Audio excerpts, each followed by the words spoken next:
Rangers All-Stars Michael Young and Josh Hamilton, as well as Hall of Famer Nolan Ryan, certainly have earned the admiration of those who aspire to become major leaguers and of fans who've enjoyed watching them deliver on the field.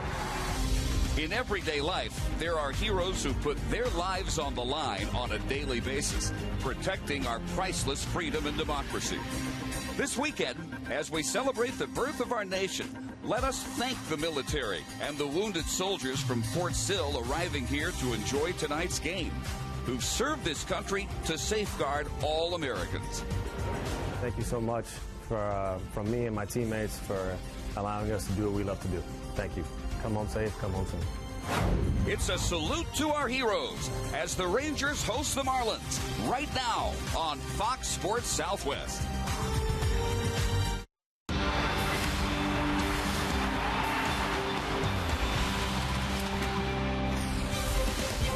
What is more American than baseball on the weekend of the 4th of July? Tonight, it's Game 2 of the 3-game series between the Rangers and the Florida Marlins. Here now, public address announcer Chuck Morgan. And please welcome the 36th Infantry Division Band of the Texas Army National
Andrea Smith here at Bagram Airfield in Afghanistan.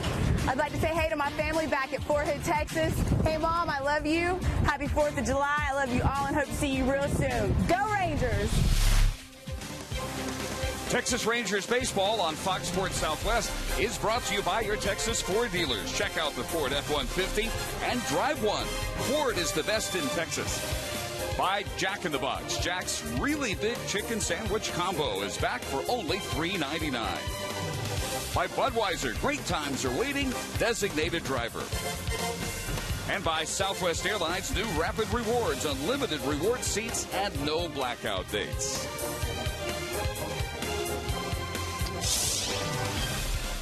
Fourth of July weekend in full swing with a crowd of about 33,000 expected tonight for Game 2 of this 3-game series matching the Rangers and the Florida Marlins, making their first trip to Arlington since 2003. And tonight's Southwest Airlines starting lineup for Jack McKeon. Emilio Bonifacio leading off in center field tonight. Omar Infante batting second at second. And Gabby Sanchez, Hanley Ramirez hitting much better since McKeon moved him to the cleanup spot. Logan Morrison in left field. The DH is Mike Stanton. John Buck is behind the plate again with Wes Helms playing third. And Brian Peterson just called up today to bat ninth and play right field against Derek Holland going for his 7th win of the year. 16 starts for Derek, a nice solid winning record. ERA's in the mid-4s. 74 strikeouts, 37 walks, a 2-to-1 ratio. That's not bad. Sunday against the Mets, Derek struggled a little bit, but you have to like the fact that he battled through 6 innings. Gave up 12 hits in that game. A lot of those hits were not hard hit. 7 runs, but only 3 were earned runs, technically. And in fact, it is a game that wasn't as bad as the numbers might have looked. It was a quality start, actually. 3 earned runs in 6 innings. Derek didn't strike out a batter in that game, but, you know, it was a hot day, and he really battled through a lot of adversity in that game, and you can still learn something from that outing. Derek going for his 3rd straight quality start. In fact, he's never strung together 3 consecutive. And behind him defensively, Hamilton, Gentry, and Cruz the outfield. Beltre, Andrews, Kinsler, Moreland the infield. And Yorvi Torrealba returns behind the plate. After Taylor Teagarden last night had a career 3-hit game. Rangers still with the most double plays turned in the majors. Still with the most errors committed in the American League with 67. The young switch hitting Emilio Bonifacio steps in. And we get underway. 100 degrees on the dot as we get started here. Bonifacio, Infante, and Gabby Sanchez. And after showing bunt, pulls back, and the count even at a ball and a strike. Emilio last night, 1 for 5 at RBI double.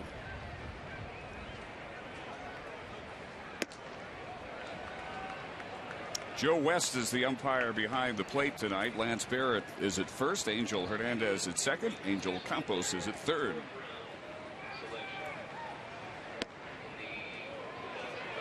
And Holland missing that one a little bit low. It's 3 balls and a strike. Derek with a win tonight would tie his career high of 7 set in his rookie year 2 years ago. Boy, Joe West has a tough strike zone at first at bat. Let's check in tonight with Emily Jones. Well, guys, as you well know, we have begun the official second half of the season, and Josh Hamilton says it's exciting to think about the potential of this team going forward. To know we haven't played to the best of our ability as much as we would like to, and still are hanging on to first place in the division. So it just excites you as a player, knowing what we're capable of and knowing where we can be if we hit on all cylinders, you know, with the pitching, playing defense, and scoring runs. So. Josh Hamilton with tonight's Geico quote of the game, and of course the Rangers hoping to make a little hay while the sun shines, quite literally, here at home, closing out this first or unofficial first half of the season with this 10-game homestand, guys. All right, and Jorge Torrealba out with a word of encouragement for Holland after he throws ball one after some tough borderline calls went against him in the walk of Bonifacio. Yeah, 5 out of the 6 pitches have been balls, but it's not like he's wild. Every pitch that's been a ball has been pretty much just like that, except for one that was borderline low. And those things are just barely high, right at the top of the strike zone. Just going to have to bring them down a little bit.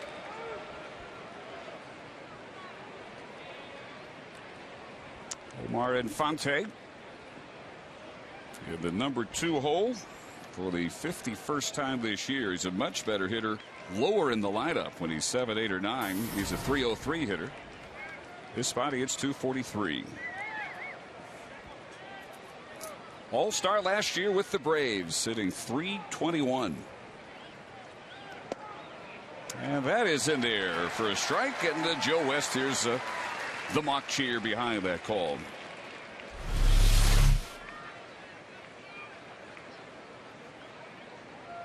Good pitch. Definitely a strike.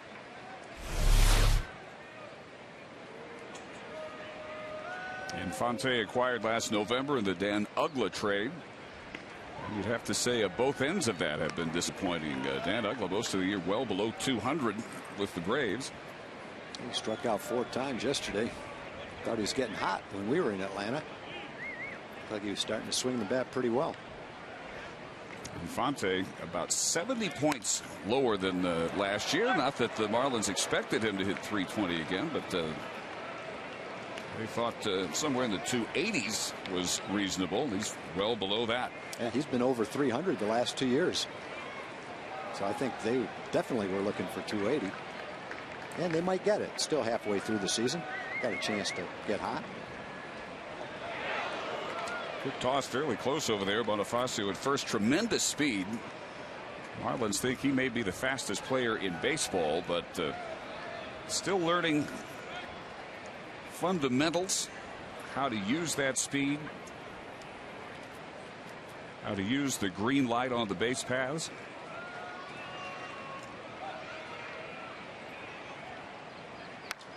Looked like he wanted to go there, and then the last instant wasn't sure that Holland wasn't going to throw over again. Well, Derek's doing a good job of making it hard for Bonifacio to get a jump. He held on to the ball for a long time that time, and for a base runner, as long as the pitcher varies his delivery, it's going to be tough to get a jump because you really can't anticipate when he's going to go to the plate. He's got a pretty good lead. You know, pitcher can take a slide step, quicken his delivery to the plate, step off, throw over, take longer, a lot of different things. There's the slide step. And a line drive in there for a base hit to center field. Gentry fires it back in. Bonifacio moves up to second that way, and the first 2 Marlins reach here in the first inning for Gabby Sanchez. Get in a position where you start out the count 2 balls and no strikes after walking the leadoff hitter. You have to throw strikes. Therefore, the hitter sees your fastball.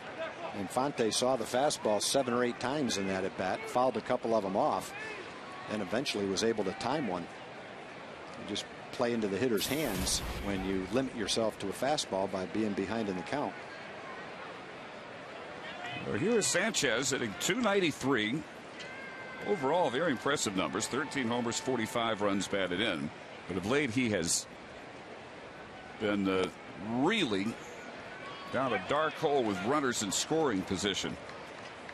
In the month of June, he was 2 for 26. That is .077. Month of May, he hit .394 with runners in scoring position. And looks at a strike. The Marlins watchers said that the more June went on, the more the team struggled, and they finished last month 5 and 23. The more pressure Sanchez would put on himself. Jack McKeon has tried to tell him, just go up there, have fun, show good selection, swing at strikes, but have fun. Quick throw behind Bonifacio at second. I like the note on the Marlins. No team in history has ever gone from 10 over to 10 under faster than the Marlins did this year. 28 days. 1.1-17 in June. And it cost Edwin Rodriguez his job. He resigned, and they brought McKeon back.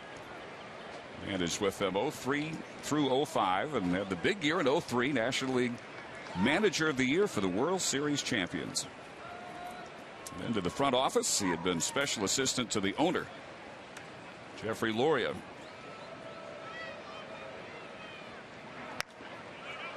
Out of play 2-2 to Sanchez. But McKeon had been keeping pretty close track of the minor leaguers with his home in North Carolina near one of their minor league franchises. So he had some familiarity with the roster. And obviously came back to the job with a lot of gravitas and has immediately gotten the ears of a very young Marlins roster, third youngest roster in the majors at the moment. Chance to break out here with a lead in the top half of the first. Well, the one thing that Jack McKeon does when he steps into the dugout is he commands respect for his career in baseball. He's been a general manager. He's managed extensively in the minor leagues and in the big leagues. He's known as a brilliant baseball guy, a tactician. And so when he walks into the clubhouse for the first time, he gets their attention because of his track record. He's earned it. Lifted to right center field, and Gentry started that and then came over too late to get to it, and the bases are loaded. Yeah, that ball definitely fooled Craig. He was going back toward right center field like it was actually hit well. Instead, it was just a little blooper. You watch Craig as he goes back kind of sideways after the ball. Now he has to come in. Now, I don't know if he could have gotten to that ball anyway. It was actually closer to Nelly Cruz than it was to him. And it just might have been one of those little bloopers that not much you can do about it. But 17 pitches into the first inning, still not an out. One of the earliest visits to the mound all year for Mike Maddox. As the batter will be Hanley Ramirez, trying to keep it going after the worst start of his career. He was hitting 200 before McKeon moved him to the cleanup spot 9 games ago, and since then he's hit 353. Hey, you're talking about Infante being 20, 30, 40 points under what the Marlins expected. The last guy they expected to be 80 or 90 points under was Hanley Ramirez, their star. And just 2 years ago, the National League batting champion at 342, so even 120 points below there. And he takes a little bit low.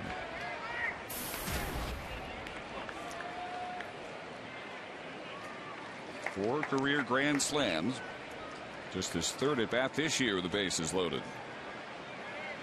This after the Marlins fell down early. Were never in the game last night. They can reverse that here.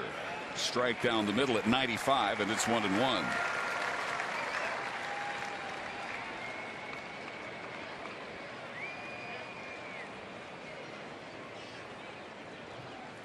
Marlins lead the majors with scoring in the first inning of 31 games this year. They also lead the majors. They've allowed the opponents to score in the first 31 times. 2 balls and a strike. Left fielder Logan Morrison, left-hand hitter, on deck. Marlins came here after winning the last 2 games of the 3-game series at Oakland. Their first winning streak since they swept the Giants in the 3 games in late May. And again, Tom, Holland missing no more than a couple of inches on most of these calls. Yeah, he's not all over the place, but he's definitely not throwing the ball where he wants to yet either. So a ball away from walking in a run in an inning that began with a walk. Well, the first pitch was a borderline pitch. It could have gone either way. He's not getting the borderline pitch, that's for sure. Foul straight back, and now 3-2. On the 22nd pitch of the inning, 11 strikes, 11 balls.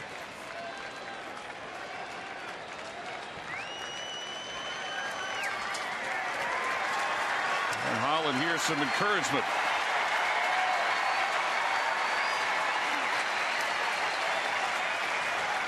Outfield playing Ramirez deep. Gentry shading him toward right, out in center. The 3-2 pitch. In the air and hit well to right. Cruz is back, and that one is gone. A grand slam for Hanley Ramirez. Gets the Marlins off to a big first inning.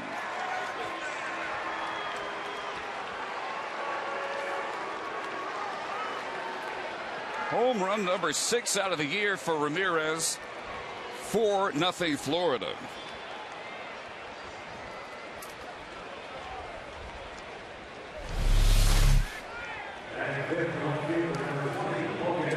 Fastball up and away. Borderline pitch. We've seen that pitch called a ball a couple times, actually. And Ramirez just sneaks it out. And what Derek's got to do now after 23 pitches, you got to put the 4 runs behind him. Nothing you can do about that. And now get 3 quick outs and get your team back in the dugout and keep it at 4 runs. Hold them there, and the Ranger bats will come back and score some runs for you. 374 feet, the estimated distance. And he gets out in front of Logan Morrison, now 0-2. So Hanley Ramirez continues his revival since being moved to the 4-hole.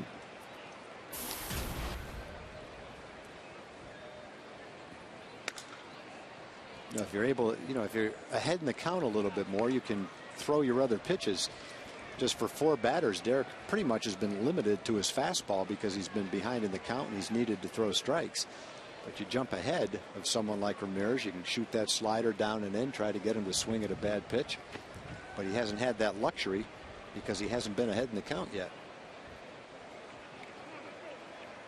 Well, ahead of Morrison, no balls and 2 strikes.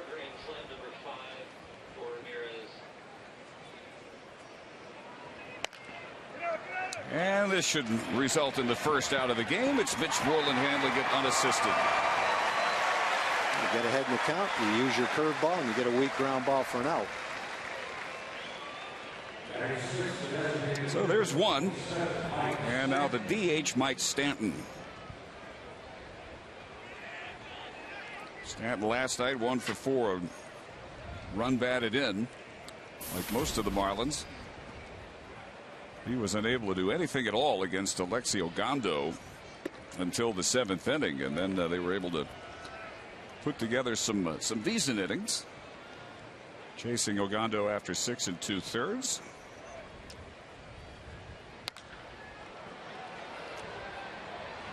Cruz chases this one. It slices back well into the seats. And the Marlins making it look a whole lot better with a little 2-out top of the 9th outburst last night. Still their worst loss of the year at 15-5. They're reaching back to blow that one past him at 93. 1-2.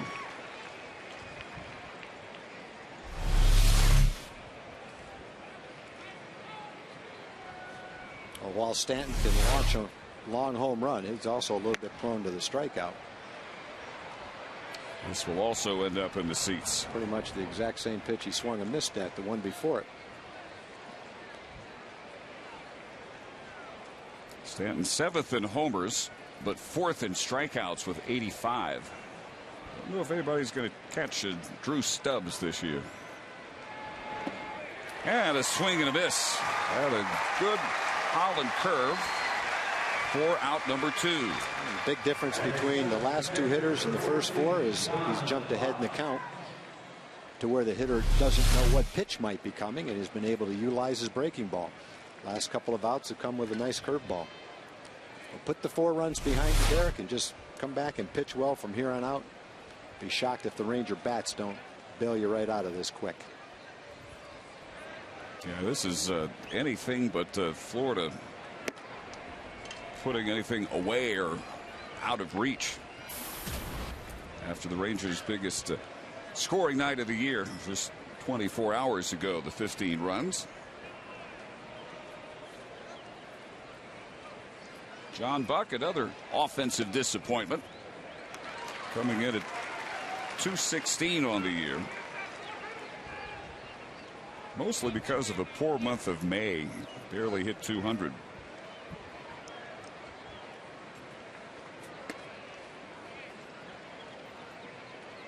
Exciting after his career year last year as a Blue Jay. 3-year free agent contract at $18 million. But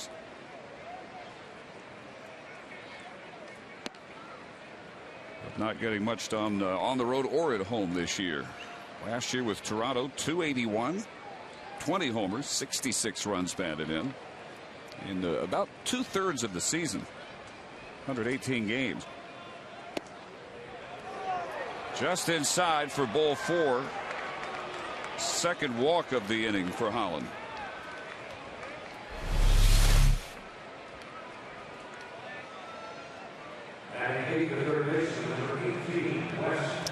And another one, Joe West got right.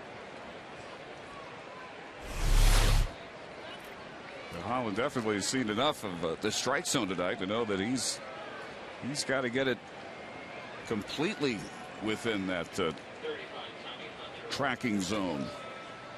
As the borderline calls at this early juncture definitely going for the hitters.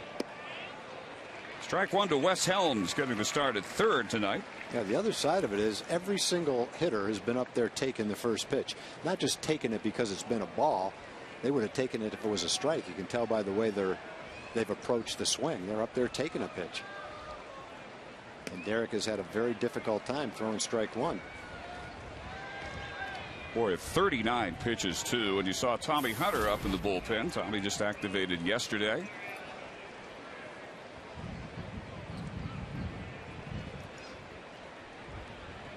And from the looks of things, he may get a good long look tonight out of the bullpen. That's in there for a strike. Yeah, and the situation for the Rangers is they're two guys that have been used in long rolls. Kirkman and Bush aren't with the team now, so they really don't have someone down in the bullpen that you would call a long man right now.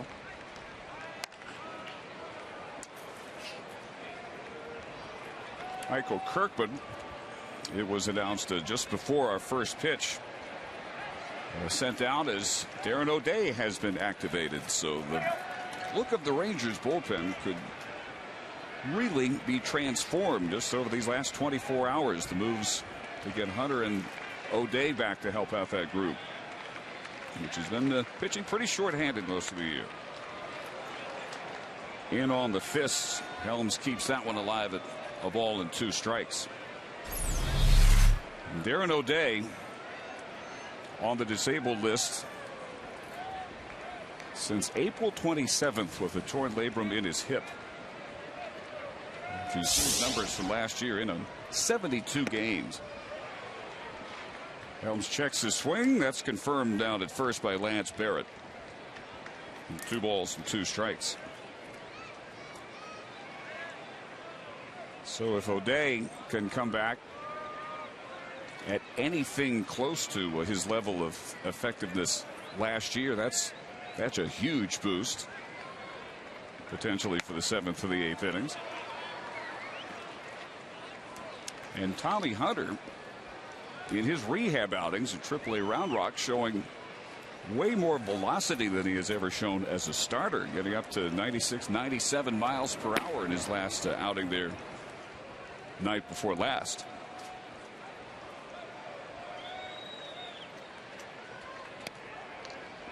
The 2-2 pitch just missing. Another full count. 4 of the first 8 Marlin batters have gone to 3 balls. Hanley's slam was on a 3-2 pitch. Helms waiting for the 3-2 pitch. It will be the 46th pitch of the inning for Holland. The story of much of Derek's year, the bad inning. Giving up a lot of runs with 2 outs. Maybe just getting it out of the way early tonight. That one in there in deep left center field. To the wall it goes. And John Buck will come home to make it 5-0. 3-2 pitch ends up in an RBI double for Wes Helms. That could very well be the last hitter right there. And Ron Washington has seen enough after this pitch. Got it down, but also got it right over the heart of the plate. Helms picks up his 6th run batted in of the year. So an abbreviated 46 pitch, 2/3 of an inning for Derek Holland.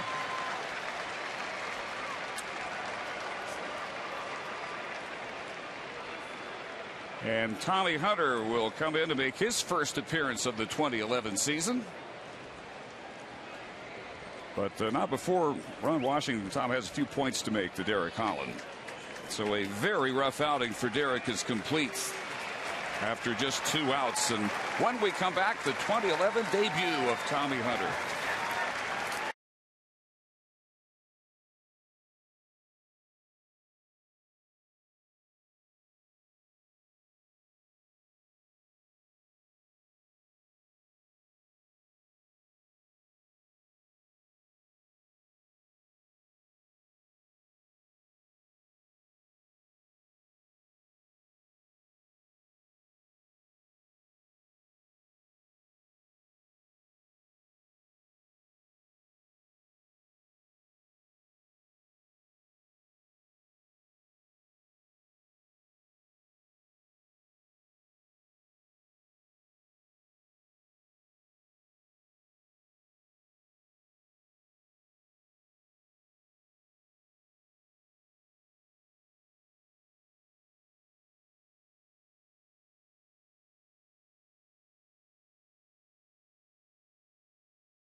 In way earlier than he could ever have imagined to make his first appearance of the year with the Rangers. And of course, he has been battling groin misery since the tail end of spring training. But he comes in with this track record: 22 wins against 12 losses. Last year came in late after another late spring injury, but won his first 8 decisions, finished the year 13-4. Working out of the bullpen at AAA Round Rock. In shorter stints, he's been able to find some velocity that really hasn't been there since his amateur days at the University of Alabama, then pitching in the Cape Cod League and for Team USA. He was mid to high 90s there, and we'll see what he has for Brian Peterson. A 95-mile-an-hour fastball. Yeah, first pitch strike.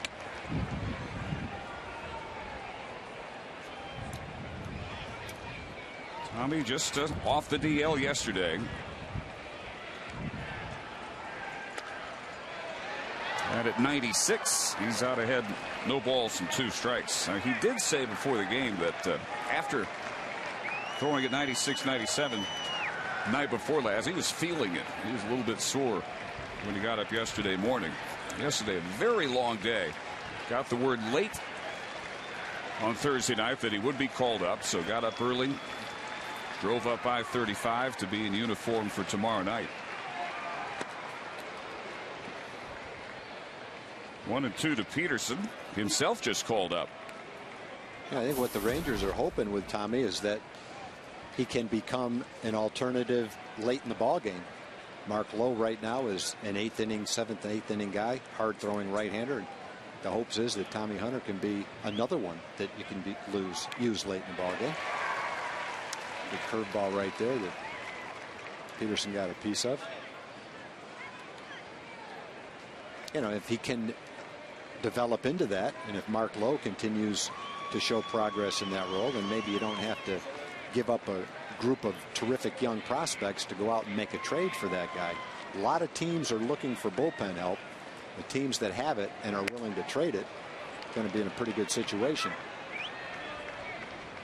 Definitely a seller's market in that regard. A little bit more parity in the standings. A lot of teams right now are still considering themselves contenders. And teams are reluctant to trade away important pieces because they don't know that they might not be in it right till the end. Peterson fouling off another fastball that's all 95 to 96 here this at bat, but so far a 6-pitch at bat. After Derek Holland threw 46 pitches to get 2 outs. 5 runs on 4 hits, including the Ramirez grand slam, a strikeout, 2 walks. They both scored. Helms at second, and Peterson works the count full. This for Brian Peterson, his second stint with the Marlins. 4 games earlier this year, then back down to New Orleans, where he was good enough to be named a Pacific Coast League All-Star based on his first half. 3-2 pitch is lofted to center field. Gentry has the beat on this one, and Tommy Hunter comes in to finally get the 3rd out of the first inning. The Marlins bat around in almost half an hour. They take a 5-0 lead.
Finally, we'll get a chance to bat in the bottom half of the first inning. Now the Southwest Airlines starting lineup for Ron Washington, again with Ian Kinsley leading off, to be followed by Andrews, Hamilton, Beltre, Young, Cruz, Moreland, Torrealba, and Craig Gentry batting 9th in center field, and they are facing 21-year-old Brad Hand.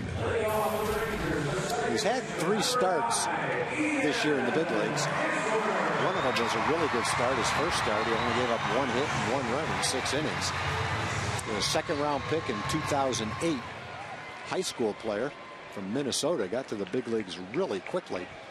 A lot of his time has been spent this year in Double-A.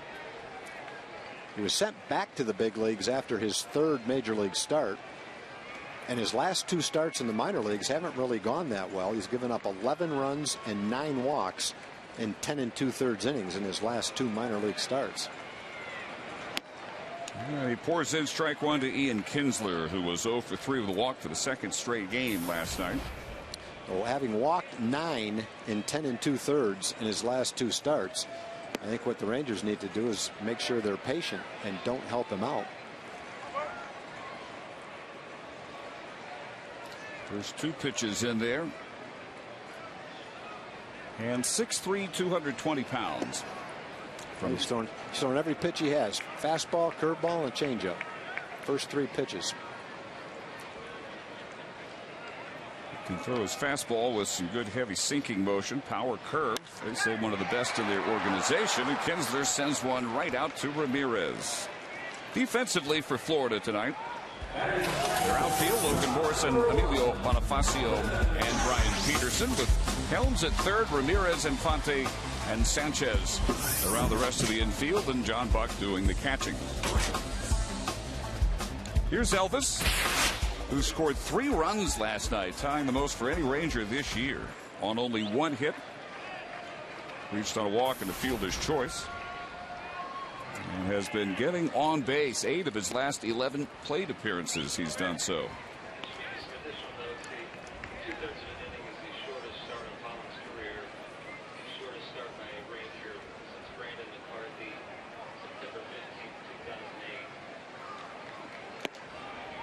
And shows bunt. Takes ball 2. The 2/3 of an inning start by Derek Holland, the shortest of his career, shortest by a Ranger since Brandon McCarthy, 2008. Also retired just 2 batters. So a huge early cushion for Brad Hand at his 4th career major league start.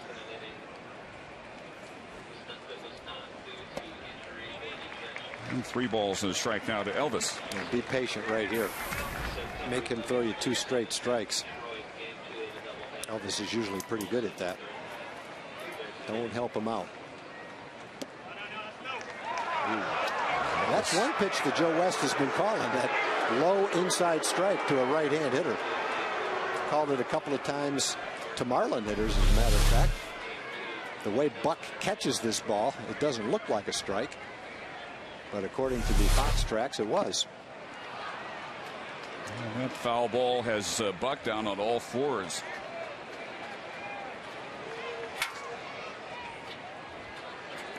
And he will take a moment. He'll also get checked by a Marlin trainer.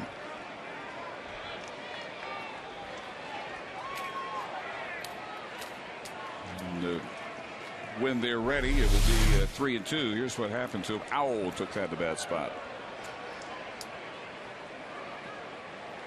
Not much a trainer can do, just maybe distract him, and now he is dispatched back to the dugout, and Buck momentarily will be ready for the 3-2 pitch.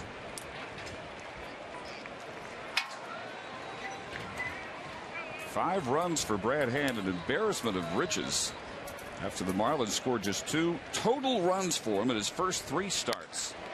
Line shot again right at an infielder. Infante this time for the 2nd out. 2 balls hit right on the nose, right at the infielders. So Josh Hamilton batting. After this pitch was scorched right at Infante, had Elvis played perfectly. Josh last night 2 for 2, an RBI double, walked twice, one of which was intentional. Scored 2. As many hits as he had his previous 4 games. He was 2 for 16.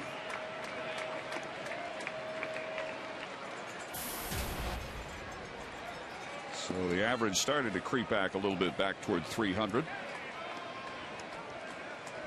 Josh still the all-time interleague career leader. Right up around 370 most of the time. 2 balls and a strike.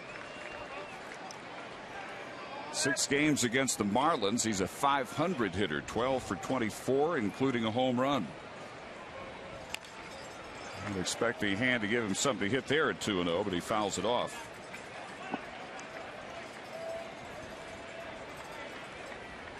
Hand in his major league debut June 7th against the Braves, a 1-hit 1-run effort over 6 innings, and he lost 1-0.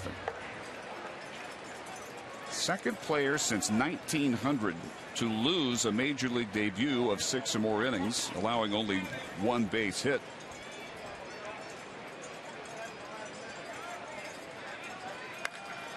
Breaking ball, ground ball, base hit.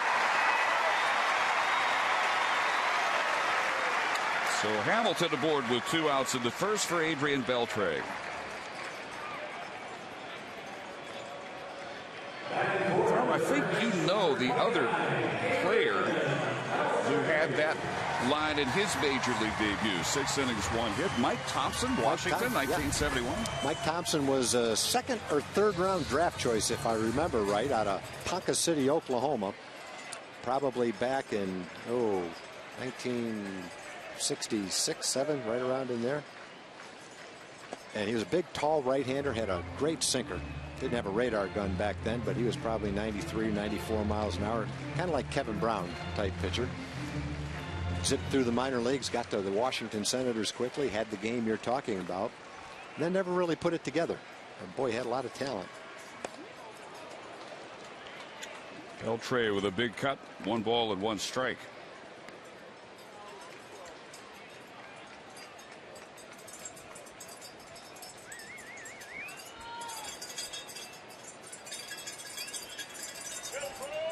Adrian last night 3 for 4, 4 runs batted in, a single, 2 doubles, scored twice.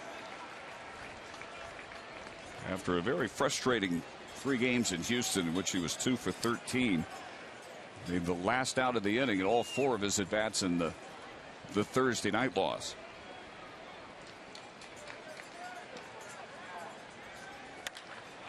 That one is ripped toward the gap. Base hit will send Hamilton around to third base. And the Rangers now with 2 outs in their half of the first have a thread brewing with runners on the corners for Michael Young. Well, he's got 2 outs, but both outs were line shots, right at the second baseman, right at the shortstop. Well, he hasn't fooled anybody through 4 hitters yet, but he's got 2 outs. Well hit ball by Beltre right there. Tom, last night tonight so far, it looks like Adrian is on the pitches. He was just missing in the Houston series. Yeah, he's had some good pitches to hit, and he's definitely taken advantage of them. So here Michael Young now working on a 9-game home hitting streak. Yeah, if you're Joe West, the home plate umpire, you're thinking to yourself, boy, I guess I better settle in. It might be here a while tonight. A little bit high for ball 1. This first inning at the 40-minute mark. After the Marlins took 28 minutes to score their 5 in the top half of the inning. Well, you know, when we get to the 3rd inning and I have to, when I choose to talk about our food, I wouldn't have enough time to talk about the recipes tonight. I think I'll tell all the ingredients of all the food tonight. Thank everybody by name, by home address. This is hit high, not that deep to right field, and Peterson on the edge of the track there for out number 3. So no runs for the Rangers in the first. 2 hits, 2 left. On to the second, 5-0.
Dave, Ranger fans ready for a big comeback tonight? You bet. He's ready. There we go. Rangers will also like to salute the heroes this evening. That's right. The Texas Rangers are proud supporters of active and retired military members, and they are enjoying each and every year when they have a chance in the off-season to visit military bases in Texas and Oklahoma, as well as VA hospitals. Texas Rangers say thank you very much for a job well done and supporting everyone's freedom. Dave? All right, and Bonifacio reaches on a bunt right out in front of the plate that Torrealba threw high to Moreland at first. Yeah, he really didn't bunt the ball where he wanted to, and it's a relatively easy play for the catcher. Unfortunately, he just airmailed it to first base. E2 on Jorvit. Rangers' 68th error of the season. That ties them with the Cubs for the most in the majors. And Bonifacio, who set the tone for the first by working a walk, aboard at first base for Infante. Bonifacio 8 out of 11 when he attempts to steal.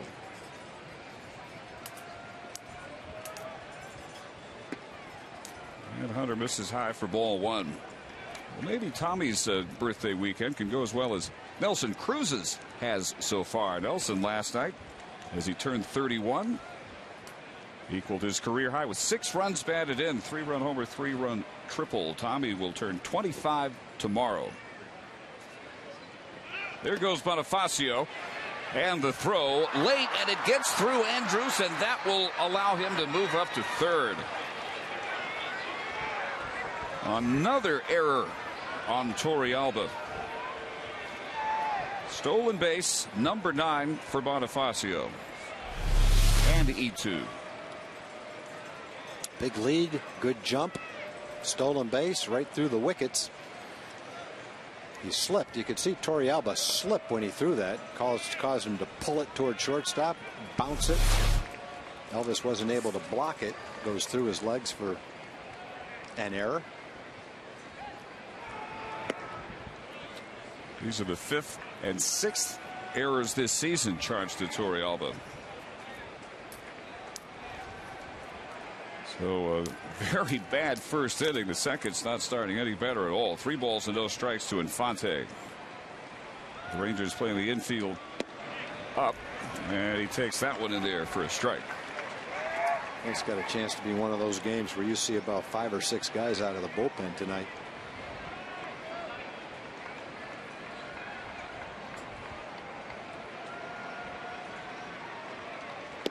Three and 2. Breaking ball there from Tommy, who his last 4 total outings at Round Rock, he said that threw maybe a total of 3 off-speed pitches. Everything else, the mid to high 90s fastball. No, that's the cutter that he's been working on at 90 miles an hour. That can be a great pitch for him. Got a huge amount of break to it, and he strikes him out on the high heat there.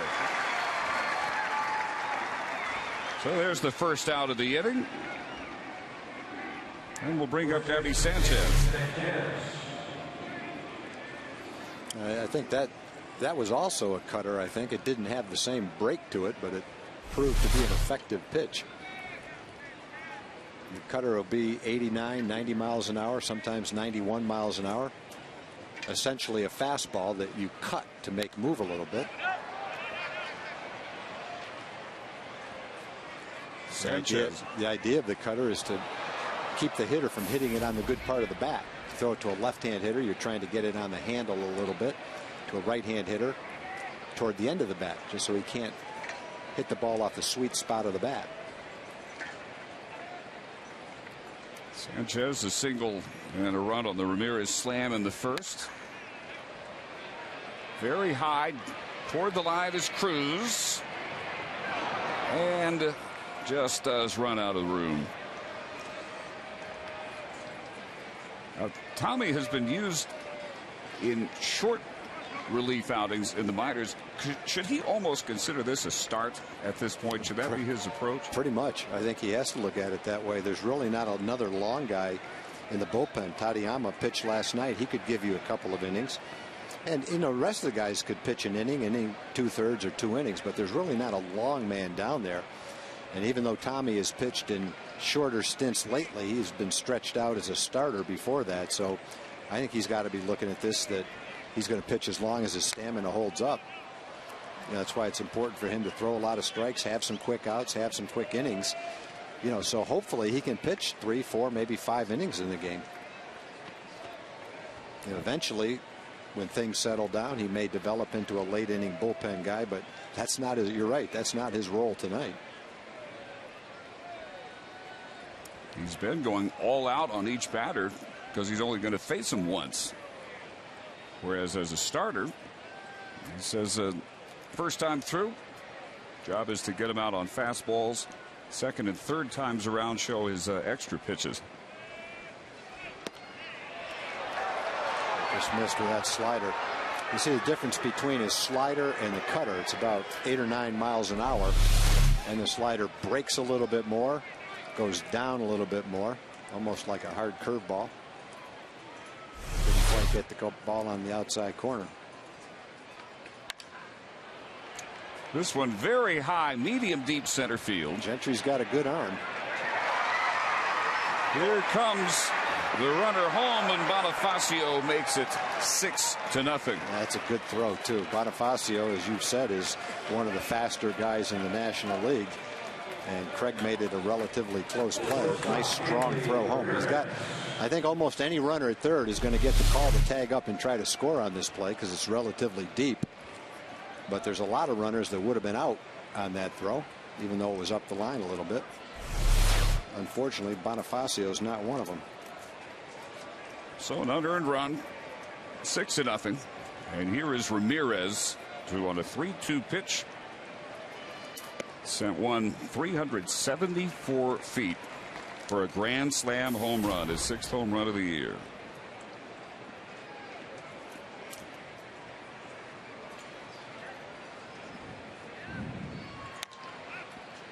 And another pop up toward the middle. Ian Kinsler grabs out number 3. So an unearned run helped by 2 errors by Torrealba to make it 6-0.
Hi, this is David Murphy of the Texas Rangers. I just want to thank all the men and women of the armed forces and say thank you for all that you do and all the sacrifices that you make so that we can be here and enjoy our national pastime. Thank you and God bless. And thanks to David Murphy for participating in our Salute to Heroes all weekend long here on Fox Sports West. Independence Day weekend. Rangers second. We'll feature Cruz, Moreland, and Torrealba down 6-0. Brad Hand in the first inning got out of a 2-on 2-out jam, and he retires Cruz on 2 pitches after last night. Well, he delivered our Coors Light cold hard blast. With this 3-run home run over the Rangers bullpen out in right center field, he would later triple in 3 into the right field corner. And Tom, for Cruz to be getting some hits toward the middle and to the opposite field has to be a good sign. I think that's a good sign for any hitter. Driving the ball back through the middle, hitting it where it's pitched, just makes you a better hitter.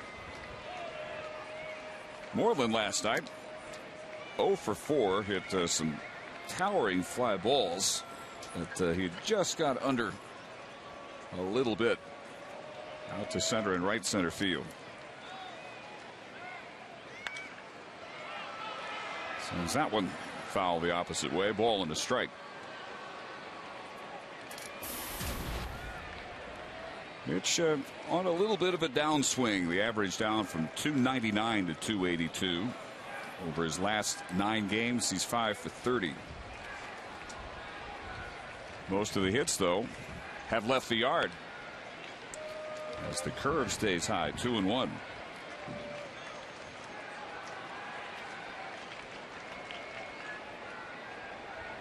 Three of his 11 homers coming over the last 8 games.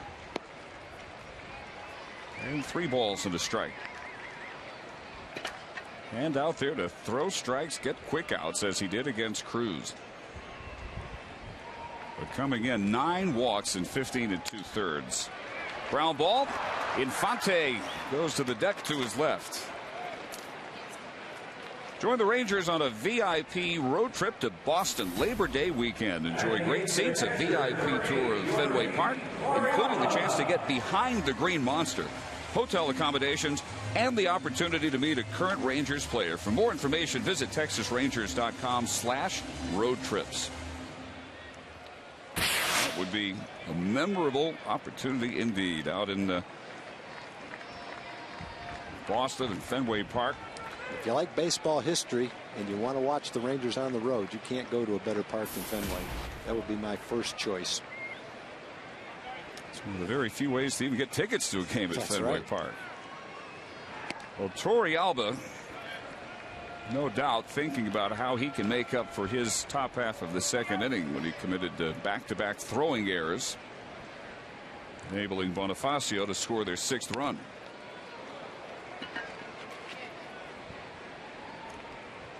Corvette, one of the hottest Ranger hitters until his last couple of games at Houston. He went 0 for 6.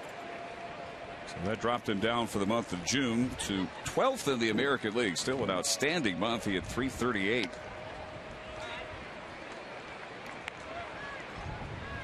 And in his last 18 games, 377. Feeling more comfortable at the plate. Not really the result of any technical changes. Out in front of the off-speed pitch there, and it's 2-2.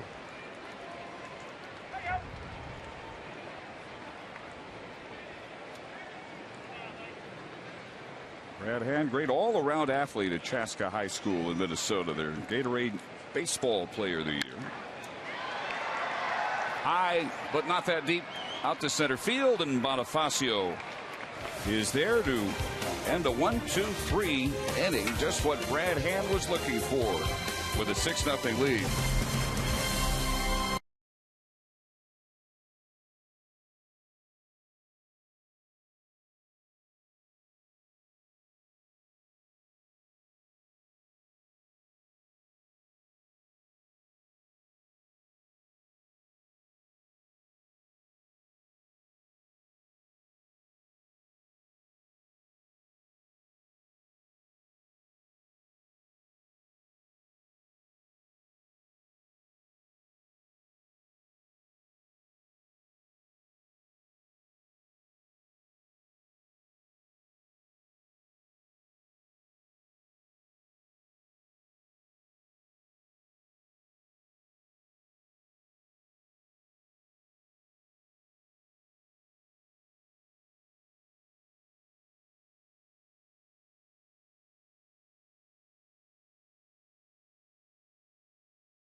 Brought to you by Geico Insurance, where 15 minutes could save you 15% on car insurance.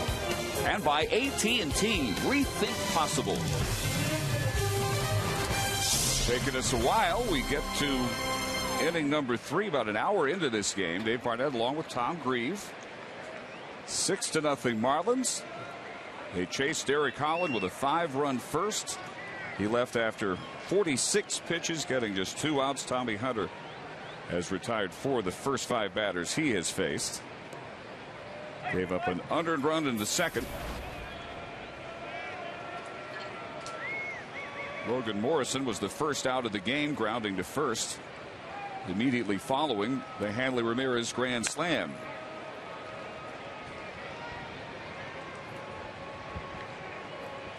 Tommy Hunter now with 24 pitches, 16 for strikes. We'll see how long he can go. And at least try and keep this no worse than a 6-run deficit. And before I forget, he wanted to say hi to his parents. Thank them for bringing him into the world 25 years ago tomorrow. Ray and Pam, proud parents of Raymond Thomas Hunter.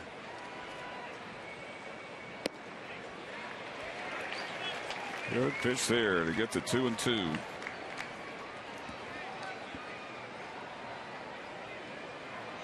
Oh, there's a birthday offer for him. You need an answer tonight?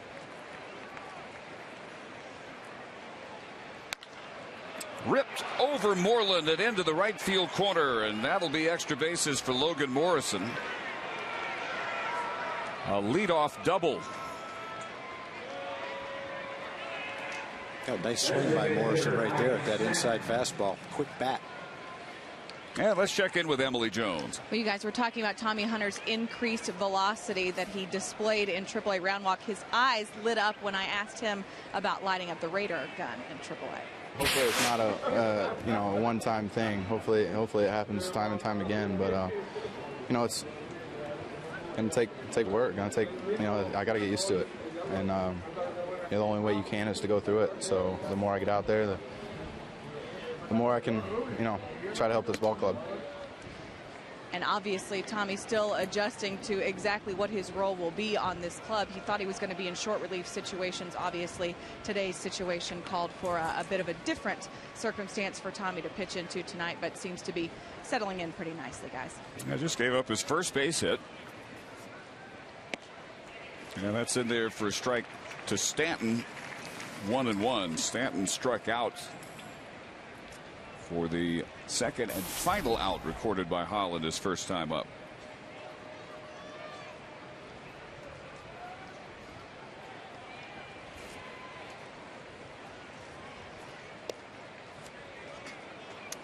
Just off the plate, 2 balls and a strike.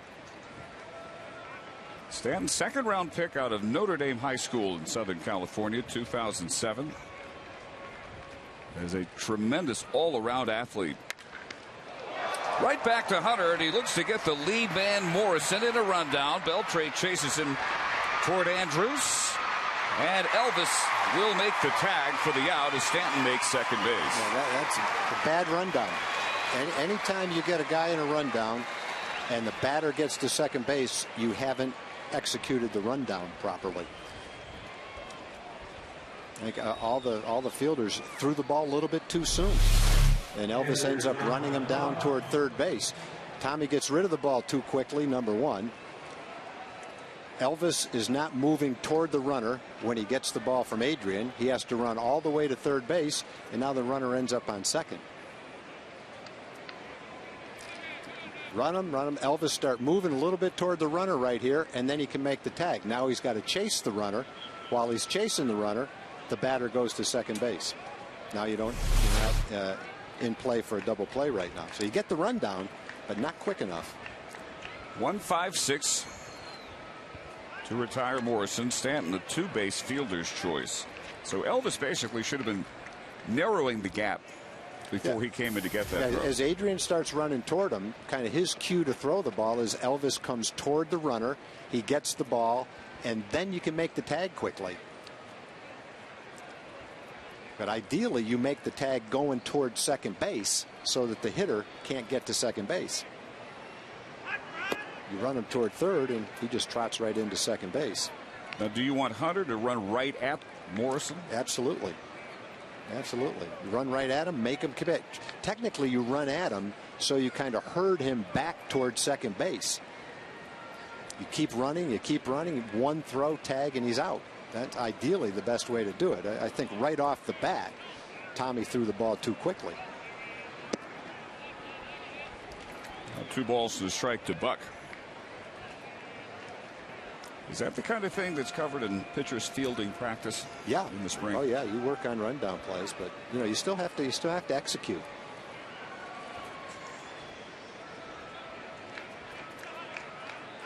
So the end result, Stanton in scoring position with 1 out. I think on that nice diving catch out there in right field by Cruz. It really looks like the ball's not carrying the way the outfielders think it's going to carry. Nelly had to come in and make that diving play, but he did so nicely.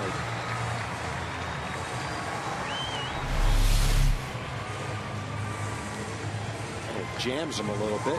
He loops it toward right. Nelly's just able to make the catch. I think probably what happened on that play with Tommy Hunter is the ball was a smash by Stanton, and Tommy speared the ball, and then I'm sure his adrenaline was pumping, and he just fired the ball probably without thinking to the third baseman. But still, even after that throw, I think between Beltre and Andrus, they can make that rundown play quicker and in a way where Stanton has to stay at first base. Strike 1 to Helms, who doubled in the 5th run of the 1st inning. It's a little different wind than usual. Usually it's coming in from right center field. For the jet stream today, it's coming in from left field. Yeah, I think the ball that Michael hit to right field on some days gets a big boost from the wind. It went up, maybe right to the right fielder, a couple of steps back to field that ball, but he hit it pretty well, hit it solidly. But the jet stream didn't affect it at all because there isn't the jet stream tonight. And the pop-up that fell in early in the game looked like the wind knocked that down too. Short right field here, and the trademark basket catch over the shoulder by Kinsler. So Hunter works around the leadoff double by Morrison to keep it 6-0.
Hi, I'm Lieutenant Colonel Chad Carroll, stationed here at Bagram Airfield, Afghanistan.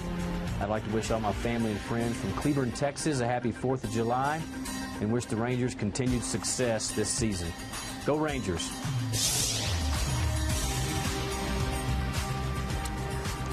And we thank him for participating in our Salute to Heroes all weekend long here at the ballpark. Rangers in the third will have Gentry, then the top of the order, Kinsler and Andrews. Grandhand, 36 pitches now. Only 19 for strikes. He's given up 2 base hits, singles by Hamilton and Beltre, with 2 outs in the first. This one will chase Bonifacio back. Still going back in center field with room on the edge of the track. And with one of our heroes here this weekend, back to Jim Knox. All right, thank you, Dave. With Sergeant Bell, he is with the 36th Infantry Army Band. You played in the national anthem before the game. It has to be extra special for you, closing in on the 4th of July, playing in front of a big crowd like this. It is. For me, it's a time that I get to honor and respect the fighting forces of our military.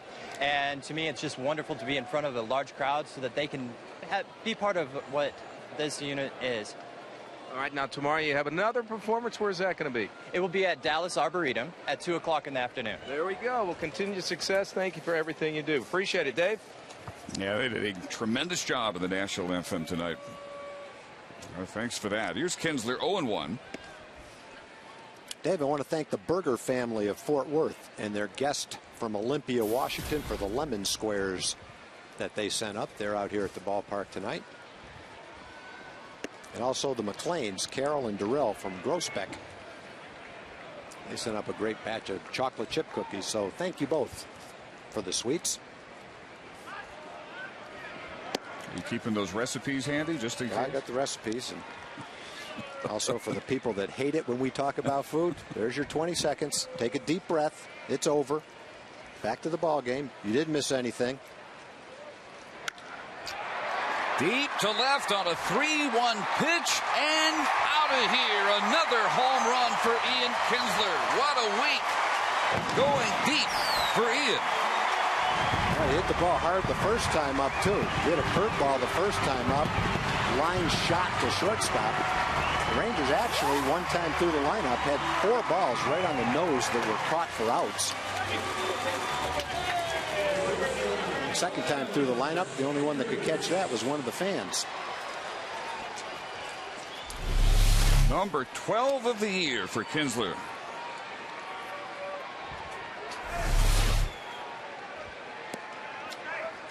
Ian in Houston went deep on 3 consecutive at-bats. His last at-bat on Tuesday and his first 2 on Wednesday.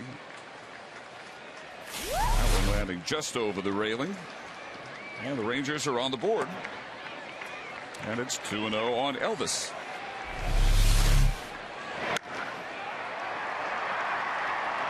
Oh, he's getting some good pitches to pull. And he is jumping all over him these last couple of series. Now that's the pitch that Joe West has consistently called tonight. Borderline pitch. Usually the Fox tracks shows that it's in the strike zone. Hitters don't like that call, but I think Joe's making the right call. They are strikes. Up the middle, Ramirez actually steps on second base before delivering the throw for out number 2. Our Ford leaderboard tonight. We look at most games with 10 or more hits this year. The Rangers last night did it for the 37th time. The 11th in their last 15 games. So they're tied with the Reds and the Orioles, 5 back of the Tigers.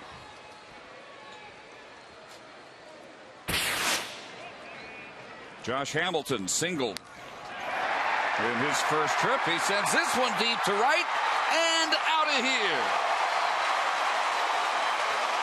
Number 9 for Josh. It's 6-2.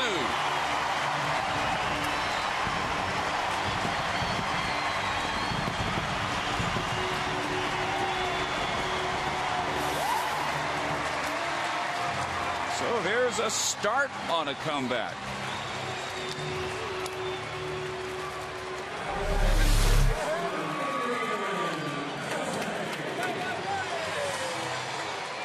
Looks like a changeup that he threw down and in.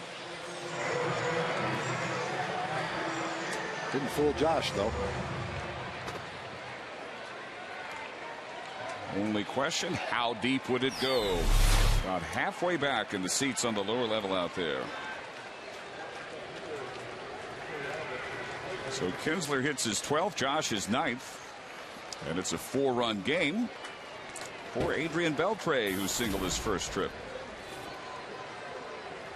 Now, the one thing that Hand hasn't done is walk anybody in the game. We talked about how in his last 2 minor league starts, he'd walked 9 batters in 10 2/3 innings. He hasn't walked anybody.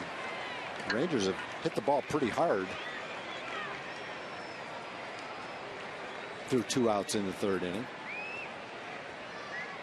But at least he has kept guys off base on the base on balls. And that may be coming here as he falls behind Adrian 3-0.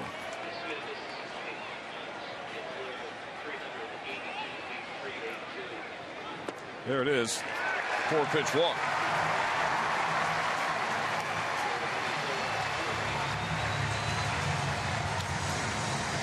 So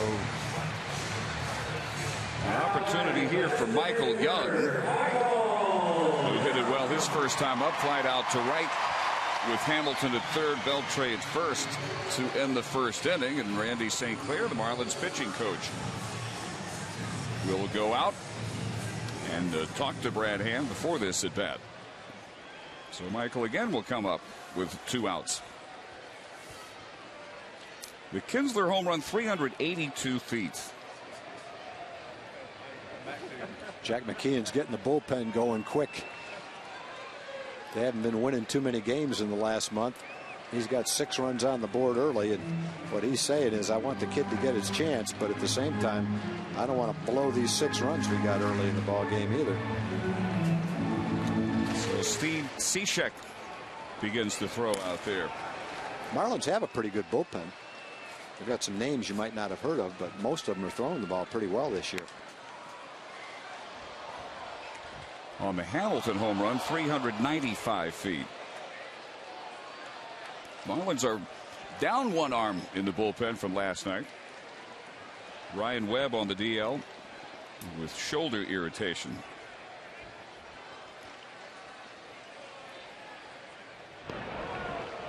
They had 9 bullpen arms out there last night, 8 tonight.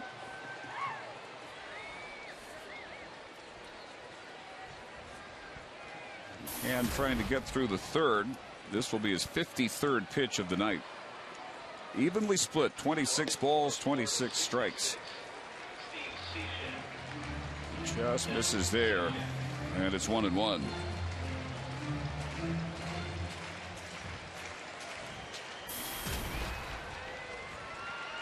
Michael, 5th in the league with runners in scoring position. Big breaking ball there, and it's 1-2.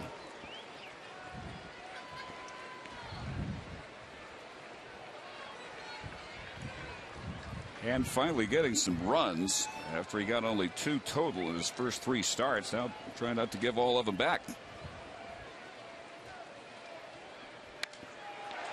Right field, Peterson in just a couple of steps. And Michael again flies to right to end the inning, but the Rangers get their first 2 runs on the board. With 1 out, Kinsler 382 feet to left. With 2 outs, Hamilton 395 feet to right, and it's 6-2.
Southwest is brought to you by Whataburger, just like you like it. And by Chevrolet. See your North Texas Chevy dealers for Independence Day savings. We go to the fourth. Dave Barnett along with Tom Grieve. Ian Kinsler going deep to get the Rangers started on what they hope will be a big comeback, continued by Josh Hamilton. And here in the fourth inning, Tommy Hunter will face the 9-1-2 hitters, Brian Peterson, Emilio Bonifacio, and Omar Infante. Tommy at 38 pitches, 24 strikes, through 2 1/3 innings in relief of Derek Holland, who has gone after just 2/3 of an inning, allowing 5 first-inning runs in his shortest outing of his career as a starter. Peterson was the first batter Hunter faced, and he came in with 5 runs already home, and Wes Helms at second base after a double. Peterson worked the count full before flying out to Gentry in center field. And he bounces this one to Kinsler at second base. All-you-can-eat seats are available in Upper Home Run Porch for every home game. All-you-can-eat seats include unlimited grilled chicken sandwiches, hot dogs, nachos, peanuts, popcorn, and soft drinks, all served in the Upper Home Run Porch Grill. Get your tickets today at TexasRangers.com or by calling 972-RANGERS. That is a great way to watch Ranger baseball. Having sampled it as a civilian, I can testify. Unlimited chicken sandwiches. That's pretty good. Bonifacio got the first inning started with a walk. And the second inning, he started by bunting and reaching on the first of 2 throwing errors that inning by Torey Alba. The first one was an easy play. The second one, he had to rush his throw and he slipped. And it was a ball that maybe Elvis could have blocked. But Bonifacio shouldn't have got on in the first place, and I'm sure Yorvit would be the first one to say that. The ball was just barely out in front of the plate. We're seeing Hunter continue to mix his pitches in long relief after he came in and was firing 95, 96 mile-an-hour fastballs in the first and in the second, starting to feature more cutters, breaking balls. Yeah, I think what Tommy has shown today is that if he is used as a late inning bullpen guy 1 inning at a time, then you're liable to see 93 to 96. And he'll handle that one unassisted. Look at a big guy get over there on that play. Nice play. Tommy shows he's a big guy, but he's pretty agile for a big guy too. Be able to pounce on that ball. If he doesn't field this ball, it's a base hit for Bonifacio. Well, the only chance was for him to field it and to get there before Bonifacio, and he did it nicely. But what Tommy has shown is if he's going to pitch for an inning, then you've got a chance to see that 93, 94, 5, maybe 96. But if he's going to pitch as a starter or as a long reliever, you may see it early, but then eventually he'll settle into 89 to 92. But it's nice to see that if it is a 1 inning shot as a late inning guy, he does have that velocity, and he can go right after the 3 or 4 hitters he faces, the 15 or 16 pitches that he might throw with that kind of velocity. That's a real plus. Good curve for strike 1 to Infante. Tommy really looking the way he did, especially the first half of last year. 2-out single here by Infante, really settling in and looking very comfortable on the mound again. We are down to the remaining 2 greatest moments in MLB All-Star Game history. In the AL, it's Cal Ripken's Swan Song in 2001. And in the NL, it is Stan Musial's Midsummer Magic in 1955. Go to MLB.com/moments and vote now for your favorite midsummer classics, and tune into the 2011 MLB All-Star Game. Tuesday, July 12th, 7 o'clock on Fox. Find out who won. Cruz retires Gabby Sanchez, and that does it for the Marlin 4th inning. No runs, a hit, 1 left. Tommy Hunter cruising and enjoying it.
trivia question. What Major League record did Nolan Ryan set on this date in 1990?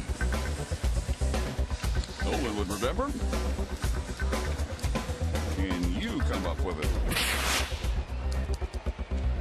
As in the Ranger fourth, it'll be Cruz, Moreland, and Torrealba. Brad Hand, 21-year-old rookie from Minneapolis, making his fourth Major League start, has thrown 28 strikes against 27 balls, but has allowed 2 runs on 4 hits. The solo shots last inning by Kinsler and Hamilton. Cruz grounded to second his first time up. And the bottom of the zone strike still hard to come by against Joe West. And make him throw you a strike here. Okay, threw a quality strike, low and away. Still in the driver's seat, 2 balls and 1 strike.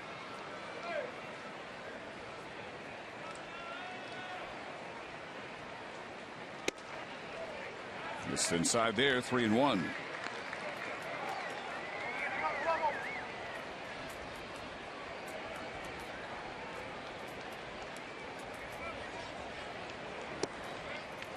A leadoff walk. Big no-no with a 6-2 lead. Ranger fans come out to the Whataburger in Dallas at I-30 and Cockrell Hill at 11 a.m. Wednesday, July 6th for your chance to meet Matt Harrison. While you're there, sign up to be the Whataburger Whata-fan and register to win 4 tickets in the owner's seats for the Rangers-Indians game on September 13th. Well, meet Matt, I guarantee you will enjoy it. Mitch Moreland, like Cruz, grounded to second his first time up.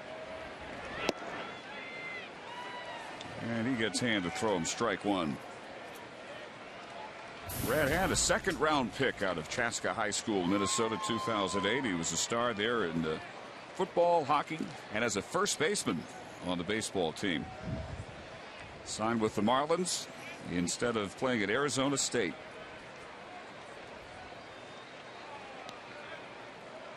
In the minors, he is exactly break even, 26-26. 78 outings, all but 2 in a starting role with an ERA of just under 4. Moreland just barely taps that breaking ball, and it snowballs from 2 strikes.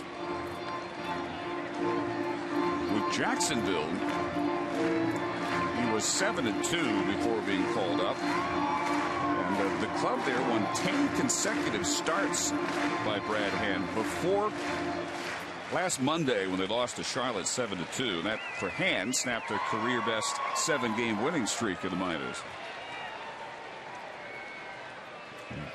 That brought him up to 500. Another breaking ball, a little more wood, still foul, still 0-2. Well, Jack McKeon's got C-check up again. He's not going to give a whole lot of rope to Brad Hand in this game with a 6-2 lead. Especially when you've been losing games like the Marlins have been losing.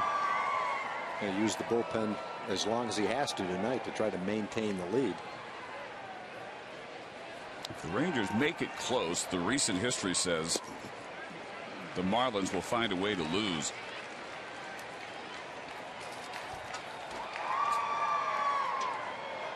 Wednesday they beat Oakland 5-4, ending a streak of 14 straight losses in 1-run games,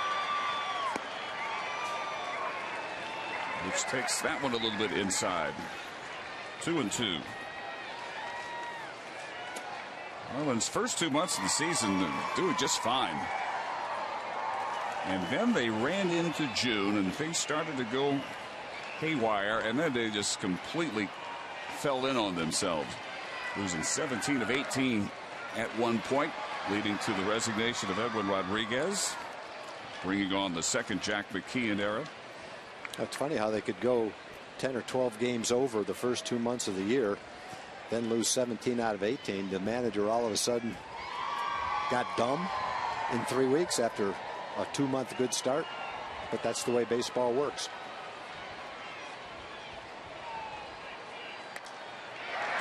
Left field, but Logan Morrison able to go back and bring that one in. fifth hard hit ball for an out so far in the ball game. And he's kind of hanging in there right now, but the Rangers have actually hit the ball better than 2 runs might indicate. Good at bat for Mitch right there. He got behind no balls and 2 strikes, hung in there and lined a ball that looked like it might be a base hit. Morrison was able to run it down. So here's Torrealba, 1 out, 1 on. He flied to center his first trip. Yeah, Tom, the Rangers have been hitting it hard literally from the very beginning of this game. It started with 2 lineouts in the first by Kinsler and Andrews. And then Hamilton and Beltre both single, but Young flied out, and hard hit balls in the third left the yard for Kinsler and Hamilton. Gentry hit a ball hard to the warning track in center field. Moreland's hit a couple of balls hard. A smash to second, that hard hit ball to left.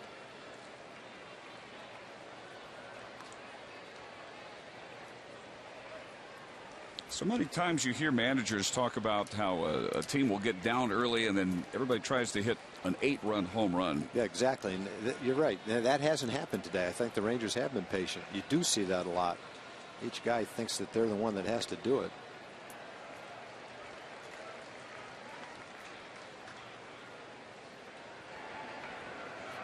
In the case of a game like this, Rangers down 5-0 before they even grabbed a bat for the first time. But they had literally the whole game trying to make the comeback. Yep, you're right. You don't have to get it all at once. Get 1 here, 2 there, claw your way back in, get another walk and a base hit. Someone hits one out of here, and bang! All of a sudden, there you are. Got a chance of being his last hitter if he walks Torrealba. In there at 3-0. A great pitch to hit right here. You've seen the fastball, second time up, 3-1 count. If he throws you something other than the fastball, fine, but well, you got to be ready if he throws you a good fastball to hit right here. 71 pitches, 36 balls, 35 strikes. Ball 4, his second walk of the 4th inning. 3 walks out of the last 5 guys. And Jack McKeon has seen enough. So Brad Hand at his 4th major league start, lasting 3 1/3. Stake to a 6-0 lead. He turns it over at 6-2 to Steve Cishek when we come back.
Hi, this is Colby Lewis. I just want to say a quick thank you to all of our troops out there supporting our freedom, doing what you guys do best, and I just wish that you guys stay safe. You guys are doing a great job, and just really hope that we can see you home soon, and thank you again. Part of our ongoing salute to our heroes all this weekend. Brad Hand gone after 3 1/3 innings. 2 runs, 4 hits, did not strike out a batter, walked 3. including Cruz and Torrealba here in the 4th inning, and he gives way to 25-year-old Steve Cishek. Cishek has had a tremendous rookie year. Yeah, he's throwing the ball well. Got through the minor leagues quickly. Didn't spend a whole lot of time above the A-ball level. College pitcher, 5th-round draft choice, sidearm guy. 17 innings. Struck out 17 batters. Cishek, 6'6", 218 pounds. Born in Falmouth, Massachusetts. 5th-round pick, 07. And comes from that side winding angle to Gentry, who fly to center his first time up. Rangers with just their 2nd opportunity tonight with the man in scoring position. Happened in the 1st, and Michael Young flied out to right with Hamilton at 3rd. And that ended that inning. Cishek with pretty good velocity from that sidearm delivery. That first pitch he threw was 92 miles an hour.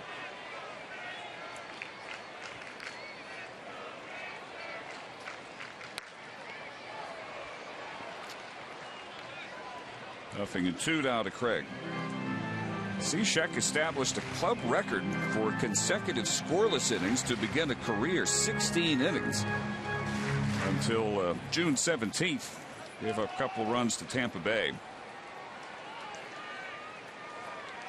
First career loss June 20th against the Angels. This is his first outing since last Sunday when an inning struck out 2 against Seattle.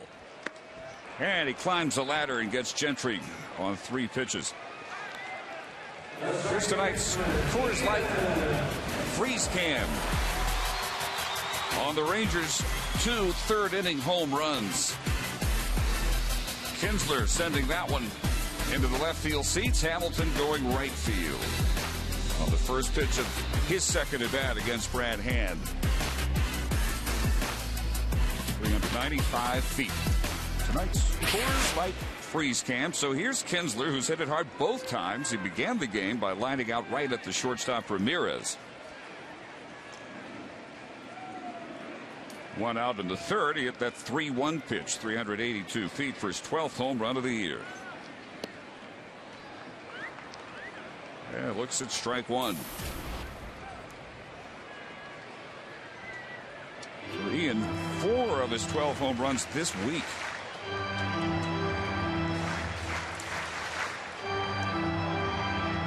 Going into the Houston series, he had homered once and driven in 4 runs in his previous 21 games, but his bat came alive down at Minute Maid Park.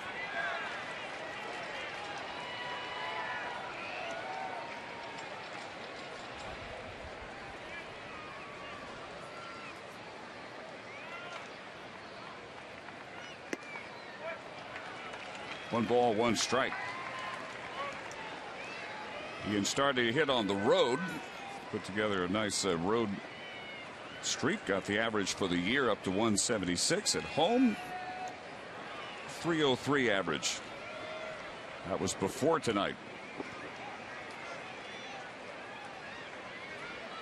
So overall starting to climb up at 240 this trip. Howard in there for strike 2. Well, he gets it up there good at 93 miles an hour at sidearm delivery. Yeah, Tom, sidearmers, you think of mid-high 80s. Yeah, it's rare to see one throwing 92 or 93. He's not really a true underarm guy, but he comes from pretty low angle. And able to lay off the slider there, or Darren O'Day-like pitch to make it 2-2. 2 on with 2 outs here on walks before Hand left the game.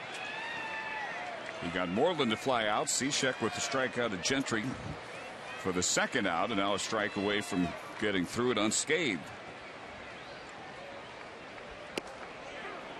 And after going inside to Kinsler, he gets a call, strike 3. Strikes out both batters he faces. Rangers leave 2, still down 6-2.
Trivia question. What Major League record did Nolan Ryan set on this date in 1990?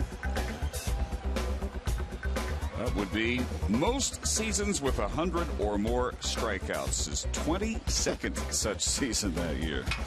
Played 22 years is incredible. Went on to have 2 more and set the all-time record of 24 seasons with triple-digit strikeouts. Leading that stellar group. Nolan's second of 5 years here in Arlington. Tommy Hunter on since the last out of the first inning. Throws strike 1 to Hanley Ramirez, who has the big blast in this game. The difference. Grand slam home run in the first. After Derek Holland had given up a walk to Bonifacio and back-to-back singles to Infante and Sanchez to load the bases and set the stage for Ramirez. And we hit it 374 feet. That infield or inside out stroke just over the railing out in right field. 5th career grand slam for Hanley Ramirez. Last time up, he popped to second. 2 balls and a strike.